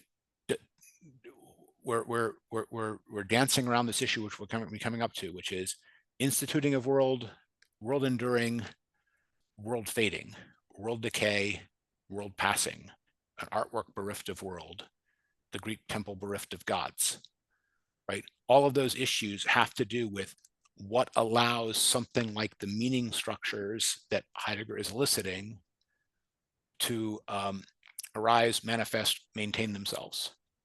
How much of that is contributed only by the interpretation at the time or after of peak philosophers versus the artist's work set up? Dan? Yeah, going back between like the pair of the painting of the shoes and the temple, both of them are work of arts. Both are supposed to open a world and keep it open. But the temple doesn't need Heidegger. Those Greeks, they go around, they they look at the temple constantly, and the temple kind of opened the world for them. But for the painting, we need Heidegger to do that for us. To understand to understand that the painting as disclosive of the nature of equipment in reliability, I agree we need Heidegger. In the case of the meaning of the temple, you don't need Heidegger, but you need Greeks, and we don't have them. Right? The temple doesn't mean what it meant to the Greeks. The Greeks are gone.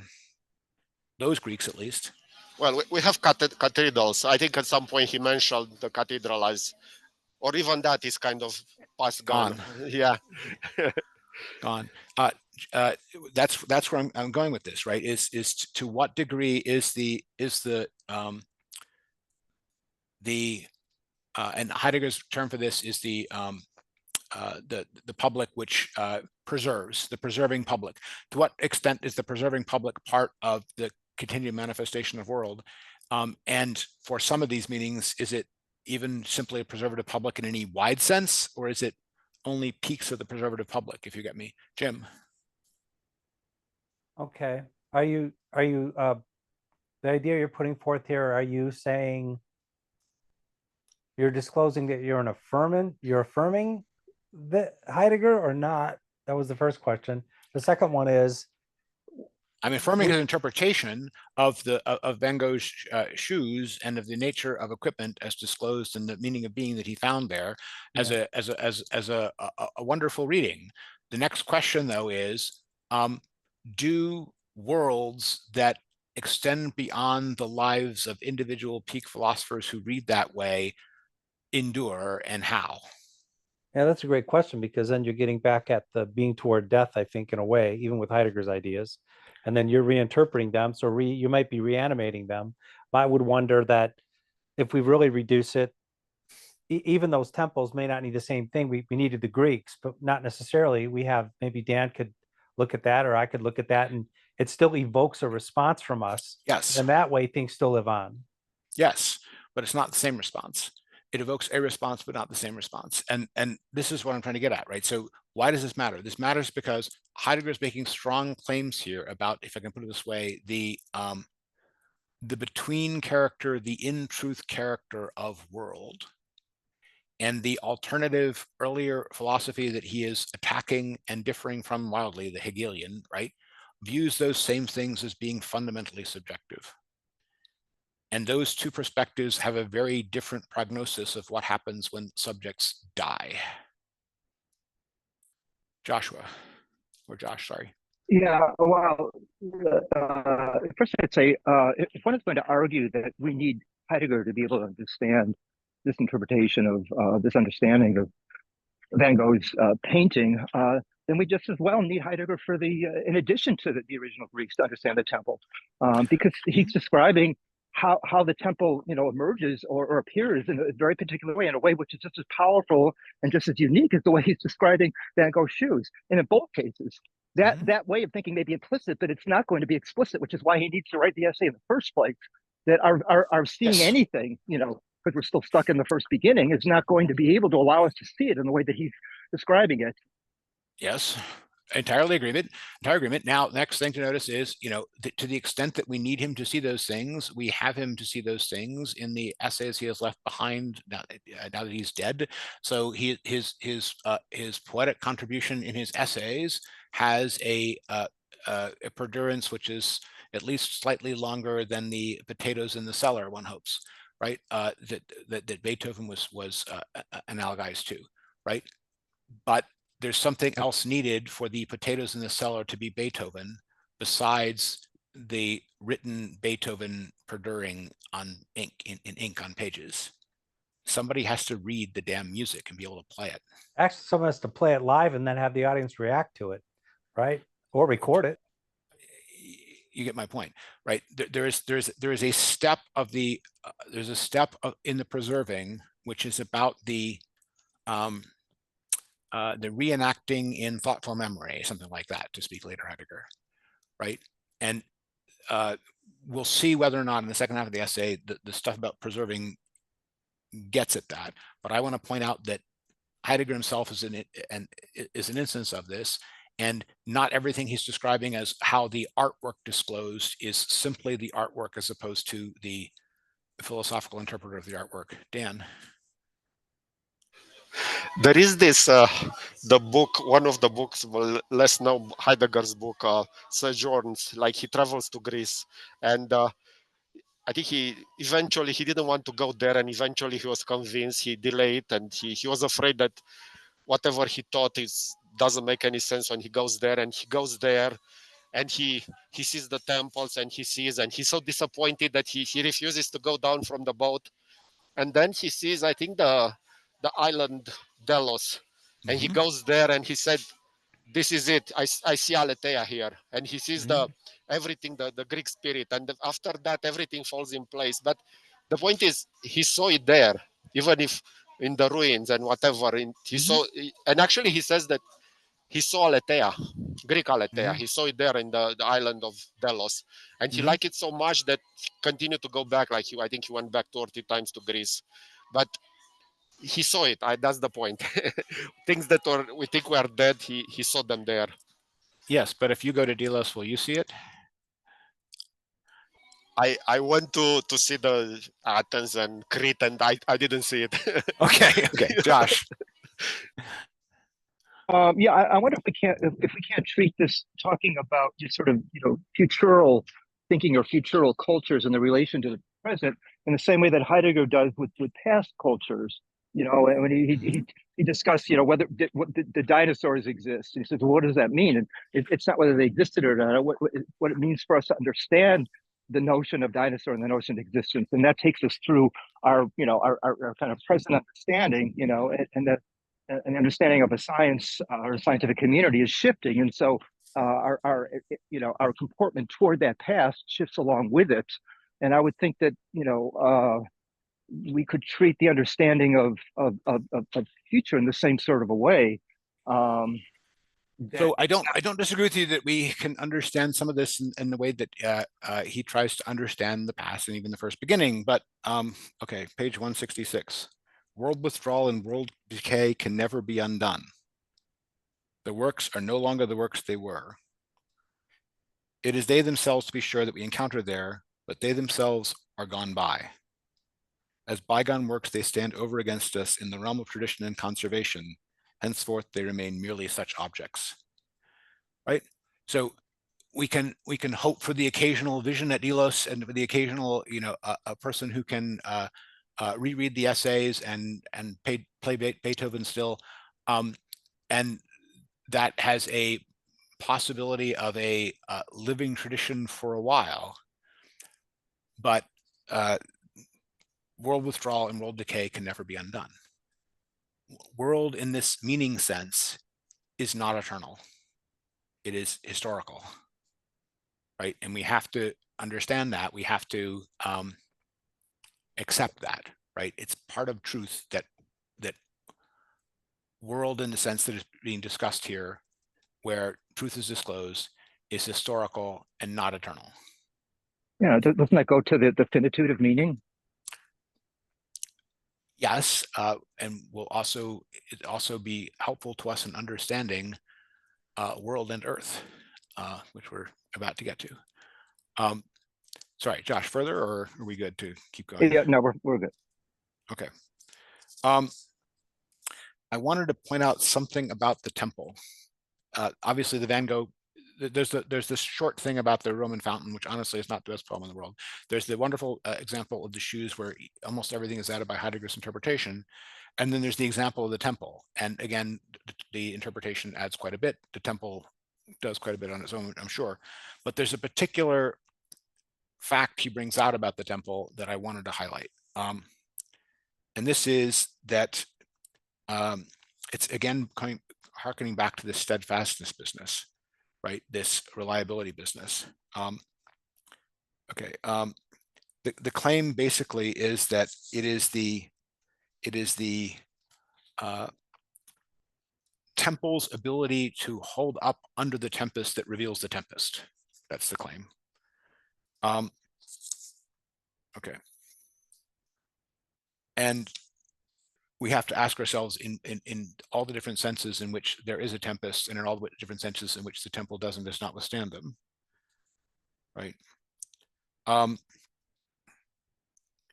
So, but the first point is that the solid, he's pointing out that the solidness of the stone of the temple is essential to its bearing up under the storm, something like this, right? And that again is hearkening back to this idea that this is something which is borrowed from earth. Okay.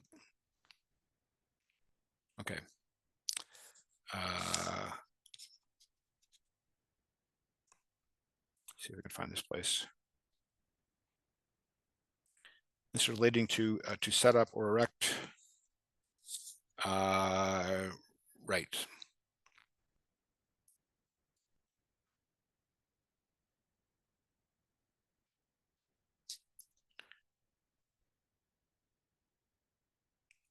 Yeah, so the bottom of 167. The building rests on the rocky ground.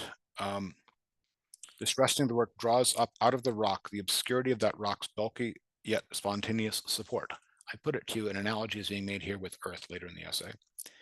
Standing there, the building holds its ground against the storm raging above it, and so first makes the storm itself manifest in its violence. He's about to problematize the difference between earth and world as strife. The luster and gleam of the stone itself, though itself apparently glowing only by the grace of the sun, first brings the radiance of, to radiance the light of the day, the breadth of the sky, and the darkness at night. So this is a claim about disclosive meaning, but there's also a set of relations here that are not just about art in general. They're about a raging storm of change and what does and doesn't withstand it.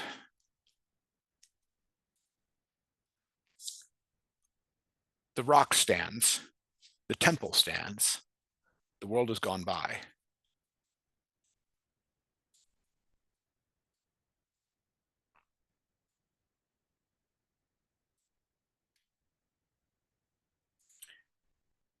Okay, did anyone else have thoughts on the temple part? I just had a thought, but that's something like, so is the universe eventually. So the rocks are going to go with that too. Potentially. The claim, though, is that the work opens up a world and keeps it abidingly in force for a spell. To be a work means to set up a world. Yes. What is it to be a world? The answer was hinted at. We refer to the temple. As this world indicated, the world worlds, right? So this disclosive revealing of relations that is seen not just in the attributes of things, but in the contrast those set up, right, is part of the how world worlds. I wanted to jump over to Pete, if we can, for his definitions of world. There was a fourth definition of world you mentioned in the beginning that you wanted to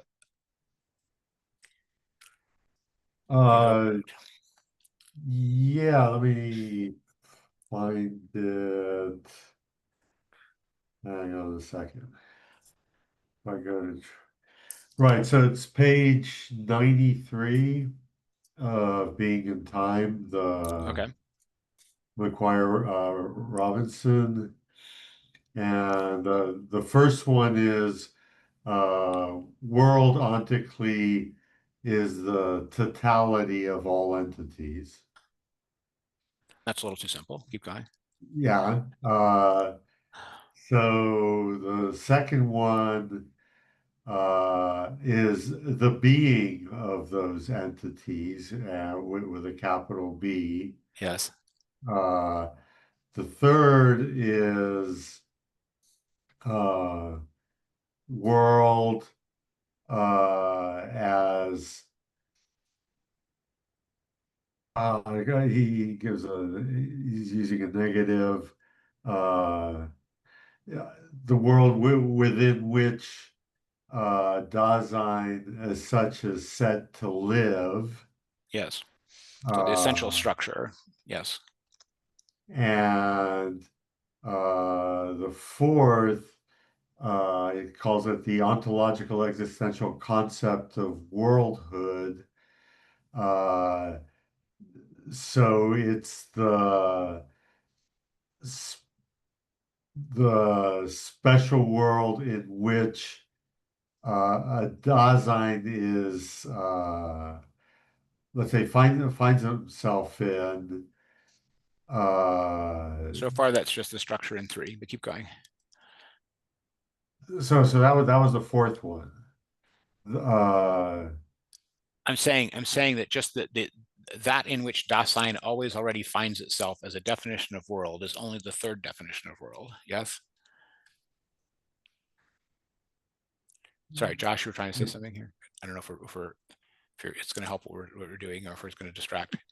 Yeah. I see him sort of changing the definition, his way of thinking about world here in relation to earlier works like Being in Time, where you have world as for example, the equipmental totality, or beings as a whole. Up through the late 20s, he talks about world in those terms. It seems to me that's the way he's talking about Earth now. And world now is Earth sort of is the not making. simply that. Earth is not simply that. But keep going. Well, okay, for example, 1930, in fundamental principles of philosophy, he talks about sort of this, the making possible, the opening up, this sort of the nothing which opens up and makes possible, and then we find ourselves, what opens up out of that are us and beings as a whole, and us in the midst of beings as a whole, and that's world, and that's Yes. So at that time. Yeah, but that's not the. But, yeah, but that doesn't seem to be what he means by world right now. I think that that opening up is what he means by world, but understand that opening up, I even say the opening up of the realm of the meanings and being meanings to Dasein, right? Needs to be again understood with the understanding that understanding is projection on essential possibilities of Dasein, right? So on 147, the version he gives here is, when he's contrasting with Earth, he says, the world is the self-opening openness of the broad paths of the simple and essential decisions in the destiny of an historical people. Why? Why would it be related to an entire historical people? Why would it be related to destinies? Why would it be related to simple and essential decisions? Because if it's not decisions, it's not actual possibilities of Dasein. It's not authentic possibilities of Dasein, right? Meaningful means a decision could change upon it. Meaningful does not mean, it struck me once, right? Meaningful means a decision could turn upon it, right? And that's what it means to say that understanding is based upon projection onto ownless possibilities. So this self-opening openness to the broad paths, right? This means that the structure of world is a futurally directed, where the hell are we going and what decisions are we making to get there, time piloting kind of structure, if you get me, right? And it is that opening up, but it is that opening up in the sense of a disclosed open in which the essential relations on which the decisions are going to turn are disclosed, something like that. And by the way, the essential decisions in a historical people, it's an historical people if it's has some mission in the destiny of being, if it has some mission in the disclosure of the truth of being. So essential decisions about the meaning of being are the kinds of essential decisions we're talking about here, right? So world means something like that future-oriented, open space of the meaningful to future decisions business. And why is that related to these earlier understandings as the totality of the being of the totality of the entities in the world, these earlier understandings? Because the entities in the world as beings are there because they're meaningful, right? The meaningless doesn't manage to make it to that level, right? So the point what is the status of the meaningless? The status of the meaningless? Yeah. The main status of the meaningless is that it fails to appear. I thought that that's precisely, well, so what's the distinction between that which doesn't appear and the nothing? I think that there's the nothing is a more fecund initial source in Heidegger. It's a background out of which arising appearing arises. It has that structural role. But doesn't that other notion of the nothing, can't that only be understood in a dialectical way? I mean, that is to say, through dialectics. If you want to, kind of transcend dialectics, then you have to deconstruct that notion of. I think that is the primary background notion of nothing in Heidegger, but leave that aside for a second, because I don't think it's simply about a meaning question. We're about to get to Earth in contrast to all this, and Earth is something about an undisclosed and resist disclosure, but a something which cannot ever fully be disclosed in itself. It's more like the concealment half of unconcealment, right? So the point that I'm trying to make is that to the extent that world corresponds to the unconcealed, true appearing, arising appearing of truth in the life of historical Dasein, right? It is, first of all, happening in the life of historical Dasein. It is a historical structure. World is an historical structure, and it has to do with this question of essential decisions, because essential decisions of the places is the subject matter about which things like meaning arise, right? So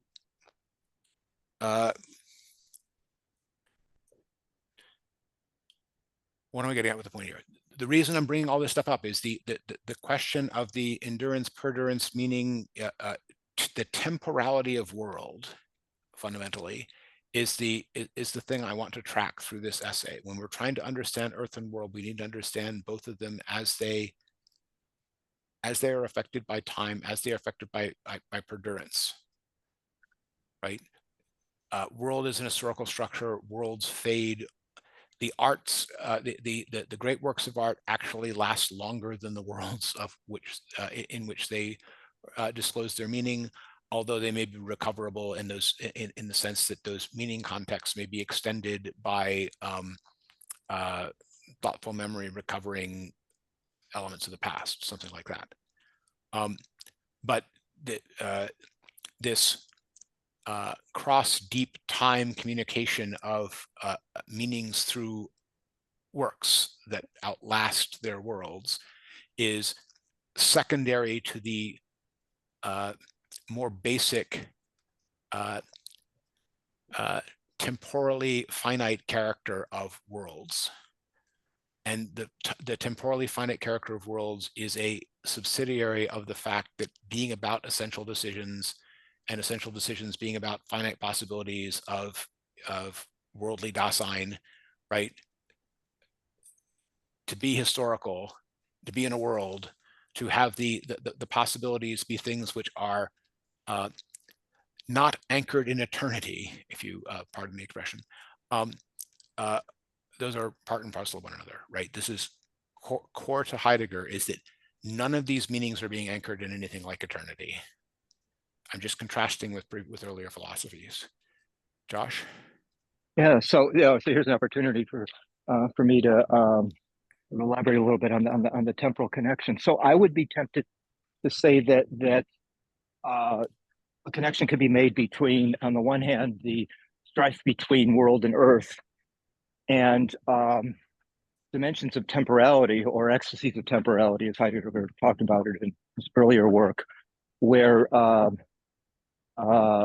world would be associated with future, that which sort of extend outward beyond, design comes back, is out beyond itself, and the coming back to itself from beyond itself would be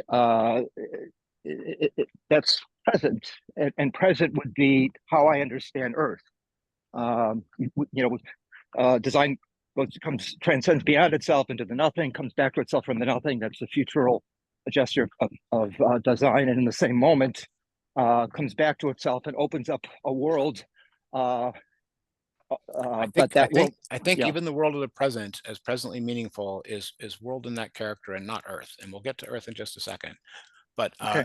I don't disagree with you about the futural aspect of it. The other thing I want to point out here, when we talk about the finite temporal nature of worlds, I'm using it with the plural. I'm using it with the content.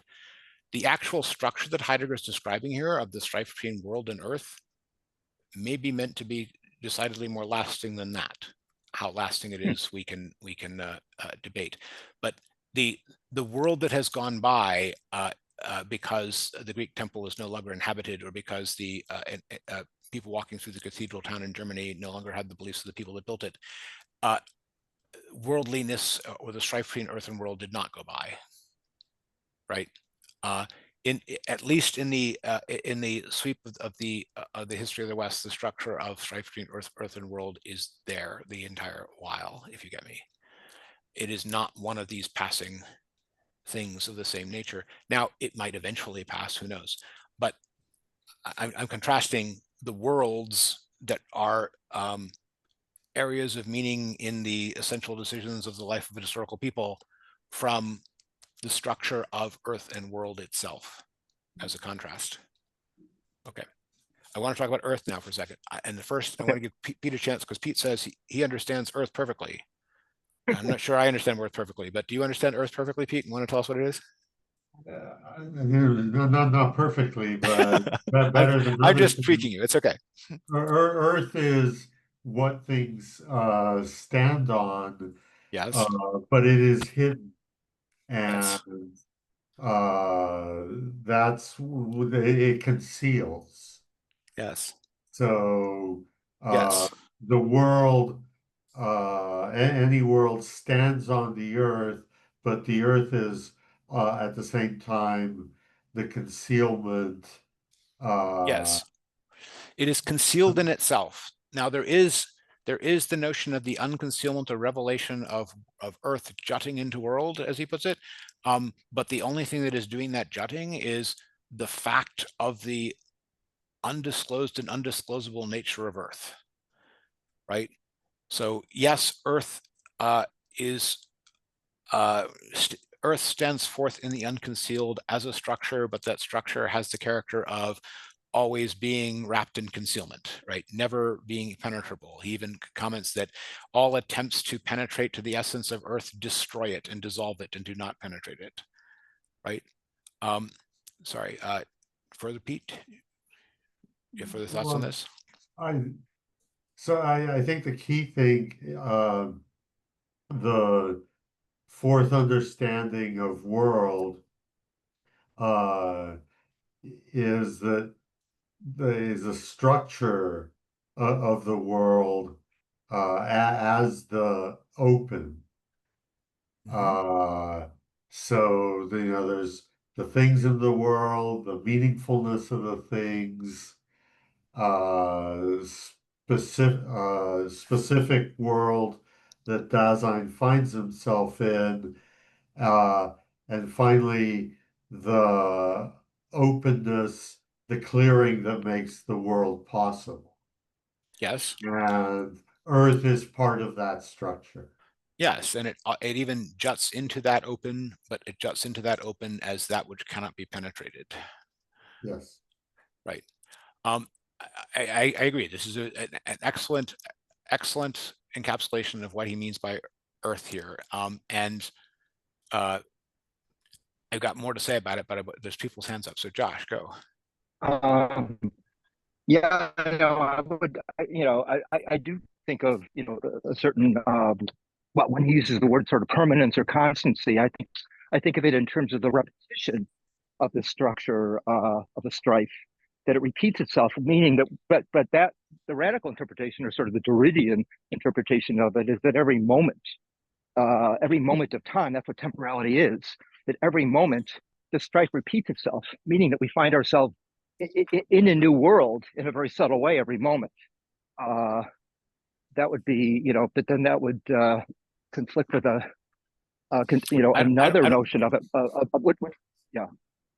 So I understand that the other notion also suggests itself in this Derrida essay. sometimes that wants certain... the storm raging over the temple to be the whole story and the temple not to be there, but Heidegger gives us the temple withstanding the storm, at least temporarily.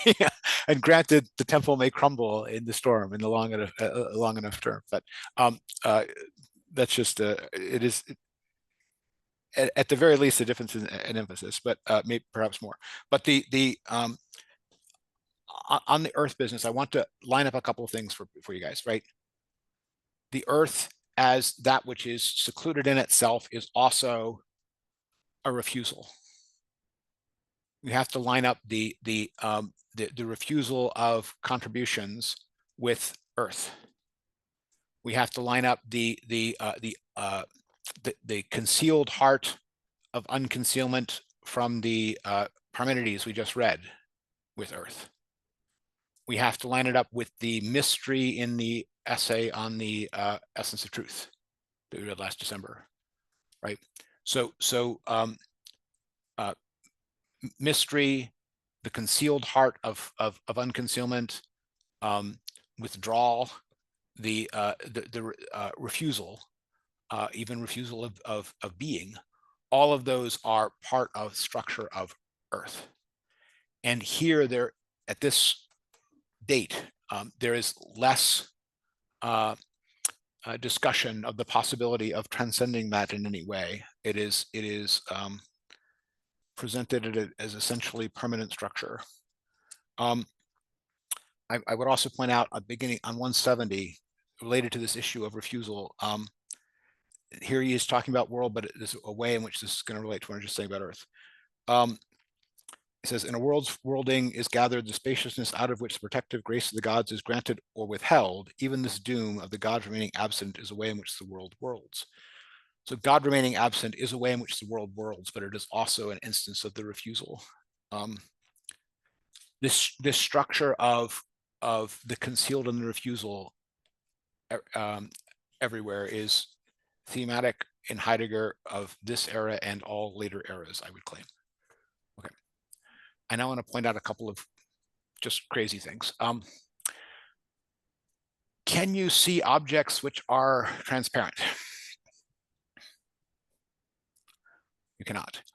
In order to see something, it has to block vision. It has to be opaque to light, right? So the notion of something being impenetrable and the notion of something being visible are actually correlate notions. Why am I bringing this up? The word that he uses, that the Greeks use for what it is to set something up, to set up a world, is thesis. And you can make much of thesis, antithesis, and all that kind of stuff, but he's really just talking about thesis is the word that the Greeks use for to set up. He's even going to contrast that in some later things with the Romans' idea of right making. But thesis is also just the visible, right? Setting up the world is setting up the visible, but the visible is that which you can see it because light does not simply penetrate it. The only thing that in a certain sense you can see that light doesn't penetrate is the open. All right, that light is translucent to light. The open is translucent to light and only in a certain sense visible, and in another sense invisible, right? Otherwise, you can only have vision of the things which have the solidity of what is described here as Earth. I now need to point out several ways in which concepts from previous philosophies have been doing similar work. Heil, matter, had the same notion as Earth here for people like Aristotle. The unlimited for Plato. There are ways in which this not only that, in Fichte, being is defined as that which resists the consciousness, right? That which cannot be changed by imagination is what is in being, right? So this notion of of a resistant core of things that cannot be penetrated, thing in itself, another example. Thing in itself, Heil, the unlimited, the being that resists consciousness in Fichte, all of these are earlier instances of something like this Earth idea. Now you can ask yourself, is Heidegger's understanding of this more adequate than theirs? I would make reasonably strong claims that yes, it's better in various ways. But you have to see the parallel, right? You have to see that you go out farther out on the near the end of the limb. World and Earth are doing a lot of the same work that Form and Heil were doing for Aristotle here, right? We need to understand these structures as not simply complete, unrelated evolutions, but as replacements of the old form matter distinction. Forms change, the matter endures. The matter is eternal. The forms are historical. The matter is unintelligible, impenetrable by the intellect, but steady and stable enough that it can be relied upon, right? This essay is shot through with parallels like this that Heidegger himself does not bring out. Someone who wanted to read those past philosophies into Heidegger's could easily do so. The same could be done by Hegelian, by the way, because the little structures at the beginning of the essay that he is rejecting can all be set up as thesis and then carrying through to antithesis to his synthesis, right? I'm trying to explain to you that other philosophies can view the progression that's going on here in ways which are not simply agreeing with Heidegger. And you should notice these parallels. Ask yourself how much Earth is like the unknowable thing in itself in Kant. How much Earth is like Heil to an Aristotelian, or even to an Islamic Aristotelian of the Middle Ages, right? Who probably is more mystical about it. Okay. I think that we can understand Earth and world as Heidegger has laid them out, and it is a more congenial historical philosophy for us to live in. We should still be able to see the ways in which a concept like this is needed in every serious philosophy, and they have some version of it. There is a prior version of world, there's a prior version of Earth as a pre-image in these older philosophies, and it's worth going and looking for them as a way of reading them, as also a way of getting perspective on Heidegger. I'm going to pause and give people a chance to react to what I just said. Does anyone else see Heil in Earth? I have my thoughts, but I'd rather share them with you privately. Okay. Yeah, well, what I'd point out is that it's after Heidegger that we can then look back. Absolutely. Absolutely. We need his lens to see this, to see the parallel. I want to point out one of my favorite little fun facts about Aristotle and his reception in the Middle Ages. Aristotle, in often the Physics, defines Heil as an unformed underlying substance that can assume any possible form as a kind of bare potential to be anything. If you go over to De Anima, you will have him describing the potential intellect as a bare unformed potential to assume any shape and to be anything. Unformed potential is the definition of mind in De Anima and the definition of matter in the Physics. They're exactly the same. So unlimited, unconstrained potential, right, is a concept you should track through each philosophy to see where it lands. Okay. Surprising correspondences appear, is what I'm trying to say. Okay.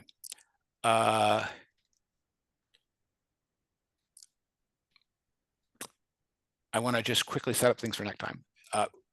We want to pay special attention next time to more anything deeper on this world and Earth business, and especially anything about how worlds are preserved or pass. What causes worlds to pass? What causes worlds to be preserved? In what does the essential structure of world consist? What is the relationship between world and decision? what is the relationship between anything like world in Heidegger and what everything that Nietzsche would understand in the phenomena as phenomena of value, or Plato would understand as phenomena of good? Is this only about truths, or is this also about oughts? Because world is, because of its meaning structure, because of its possibility projection structure, is already freighted with practicalities, if you get me. And some of that will appear in a few surprising places in the upcoming reading. Okay. There's one other striking thing I wanted to just bring out to the end of our actual reading, which is the claim about beauty. Do people see or react to this? This is the stuff on 181. To me, it's one of the most attractive pieces of the whole essay.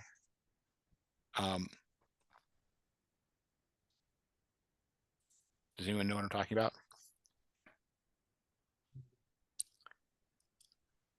This shining joint in the work is the beautiful. He's defining the lighting of being created by the work as the beautiful, and he says beauty is one way in which truth essentially occurs as unconcealment.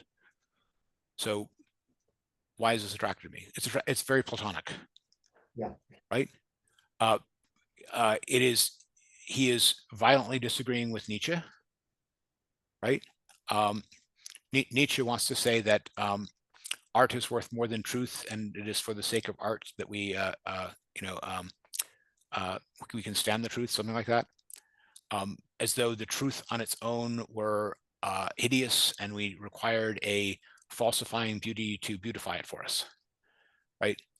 Not what you're getting here at all. What you're getting here instead is beauty as a form of truth. We also got in both the previous book we read together and in the essay in the Essence of Truth last December, the Essence of Truth is Freedom claim. So we've got a couple of different equal signs with freedom on one side and beauty on the other, and truth in the middle. Dan. Yeah, I was thinking also Nietzsche. Like Nietzsche, he puts art above truth, and for him is kind of like is this kind of brainstorming, or we get new ideas to set up again the wheel of power, give it like values, find new meaning and new directions. But it's beyond truth. Truth actually is lower than art. But for Heidegger, truth is at the core, and I think. Yes. And this passage that you mentioned, it also struck me, like it goes back to Dostoevsky, who said that beauty will save the world. He's also going there, and it's like Dostoevsky saw something into this, but Heidegger here, as you put it, he goes deeper into the concept and give it a more precise and much deeper meaning than. I also think that Heidegger temperamentally thinks that truth is beautiful, and Nietzsche doesn't have that faith, if you get me. So as Heidegger describes Nietzsche, and I think this is relatively fair, and I'm talking about the Nietzsche lectures, there's a kind of threefold hierarchy that you get in Nietzsche that has truth at the bottom and beauty or art above it as worth more than it, and for the sake of which we are willing to live, something like that. And right or right making, or the institution of right above that, which is more like justice is Heidegger's term for it, based upon only a couple of places where Nietzsche calls it that. But what he means by that is something like the will to power, affirming itself, something like that. But justice over art over truth is the hierarchy you get in Nietzsche, according to Heidegger's version of Nietzsche, right? And I don't think that that's far wrong in terms of the subordination of them. And of those, truth is at the bottom, right? And you do not find this in Heidegger, right? What you get in Heidegger is the category of good and the category of value are almost elated inside a category of truth by this projection on the possibilities business. The ought is almost understood from possibilities being your own, if you get me.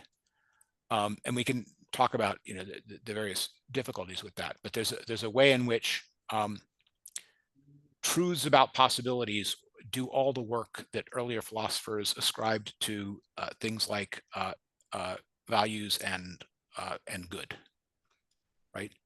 And here we're seeing that beauty is conceived of as one of the ways in which truth happens. Is it as it happens? Is it more like true is kind of shining, and shining is kind of beautiful, and we are attracted by this shyness as beautiful, and we get to the truth? Yeah, It's more like yes, a sign for but it's not simply a sign of it. It's also one of the most beautiful things is truth, right? So the what I'm trying to get at here is that temperamentally Heidegger is putting the equal signs in other directions with truth kind of at the top, right? Truth performs the role for him that either value or beauty, independent of truth, perform for earlier philosophers. Is he overloading truth too much? Can truth do all these things, right? Is a fair question, but he is definitely putting truth higher than the other philosophers of his, I won't say his contemporaries, his predecessors tended to do. Right. This is also how, you define the word truth. He's defining it differently than Absolutely. Nietzsche is. So of course he's going to Absolutely. have a different hierarchy. So for him, the essence of truth is the clearing the open, which doesn't show up before him.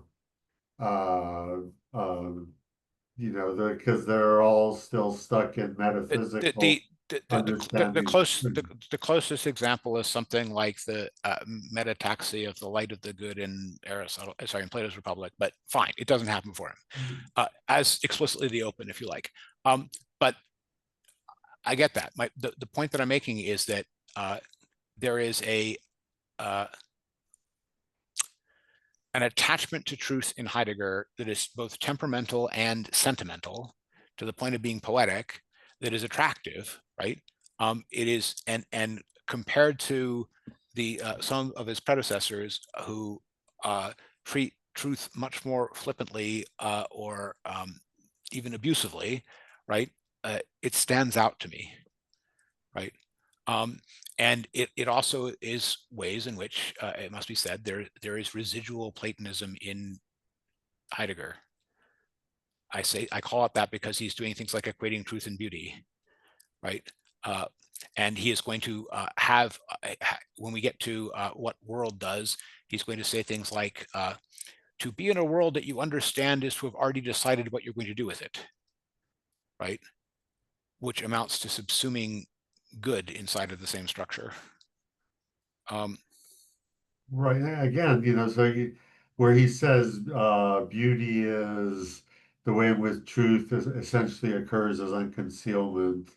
One of the Beauty ways. is aletheia. He could have said good is aletheia. Yes, but Uh, didn't. yeah, so he chose beauty at this point. I think it contrasts to others. It's talking about art. The aesthetics is about beauty. Uh, Yes, but the people that say that art is about aesthetics, which is about beauty, are thinking about it in terms of things which give pleasure, and the sense and all of that is hopelessly lost compared to the depth of what we're talking about here, I think. right. Well, here, Heidegger's being ontological, where if you say art is beauty that gives pleasure, that's psychological. It's not just that. It's that he's putting all of this in the context of truth and civilizational level understanding of truth, and the people who are doing the other thing are, being shallow and flippant, right? I mean, we don't have to sugarcoat it, right? I think it brings up something that's worth saying, that we brought up this word decision, Yes. and here decision is not something willful that a person does. It's the historical people. It's So the it's already the turn background. it's the turning points of fate. It's So, where futures are resolved and decided. Isn't what he's doing also duty here? He's kind of reappropriating and said, well, beauty is how truth shines in work of arts, and it's not Yes. whatever you feel and what you go there and enjoy, and it's actually it's about truth. It's not about your feelings or whatever, and Yes. goes Absolutely. against pragmatism and other more. Yes, there's no question that that the modern philosophies that are littered along the trail here are numerous, and pretty much all of them, and most of the ancient ones too, right? But yes, he's got brickbats for them all, right? And he's a great critic. We can all recognize that in the man. I unfortunately need to wrap a little bit. We've gotten through most of the stuff I want to make sure I got through, and I do have to end a little early today, but I want to give people a chance for last comments before next time. If you got, oh, sorry, did Josh somehow get kicked out? Josh has left and come back. Maybe he's having problems. Okay, yeah, okay, sorry. Sorry, Josh, I didn't recognize that you were, when you came back, you were in the waiting room. I didn't readmit you immediately. I was just asking if people have last comments. We're about to wrap, unfortunately. Oh, not me. You do not, okay. Sorry, sorry for the last minute technical difficulties. Anyone else have wrap-up comments? Just looking forward to next time. Great job. Okay, thanks. So many questions to handle in 10 seconds. Okay, well, we can always talk offline sometime. All right, so I will see you guys 4 weeks and the rest of the essay, including the proscript and addendum. All right, thanks, everyone.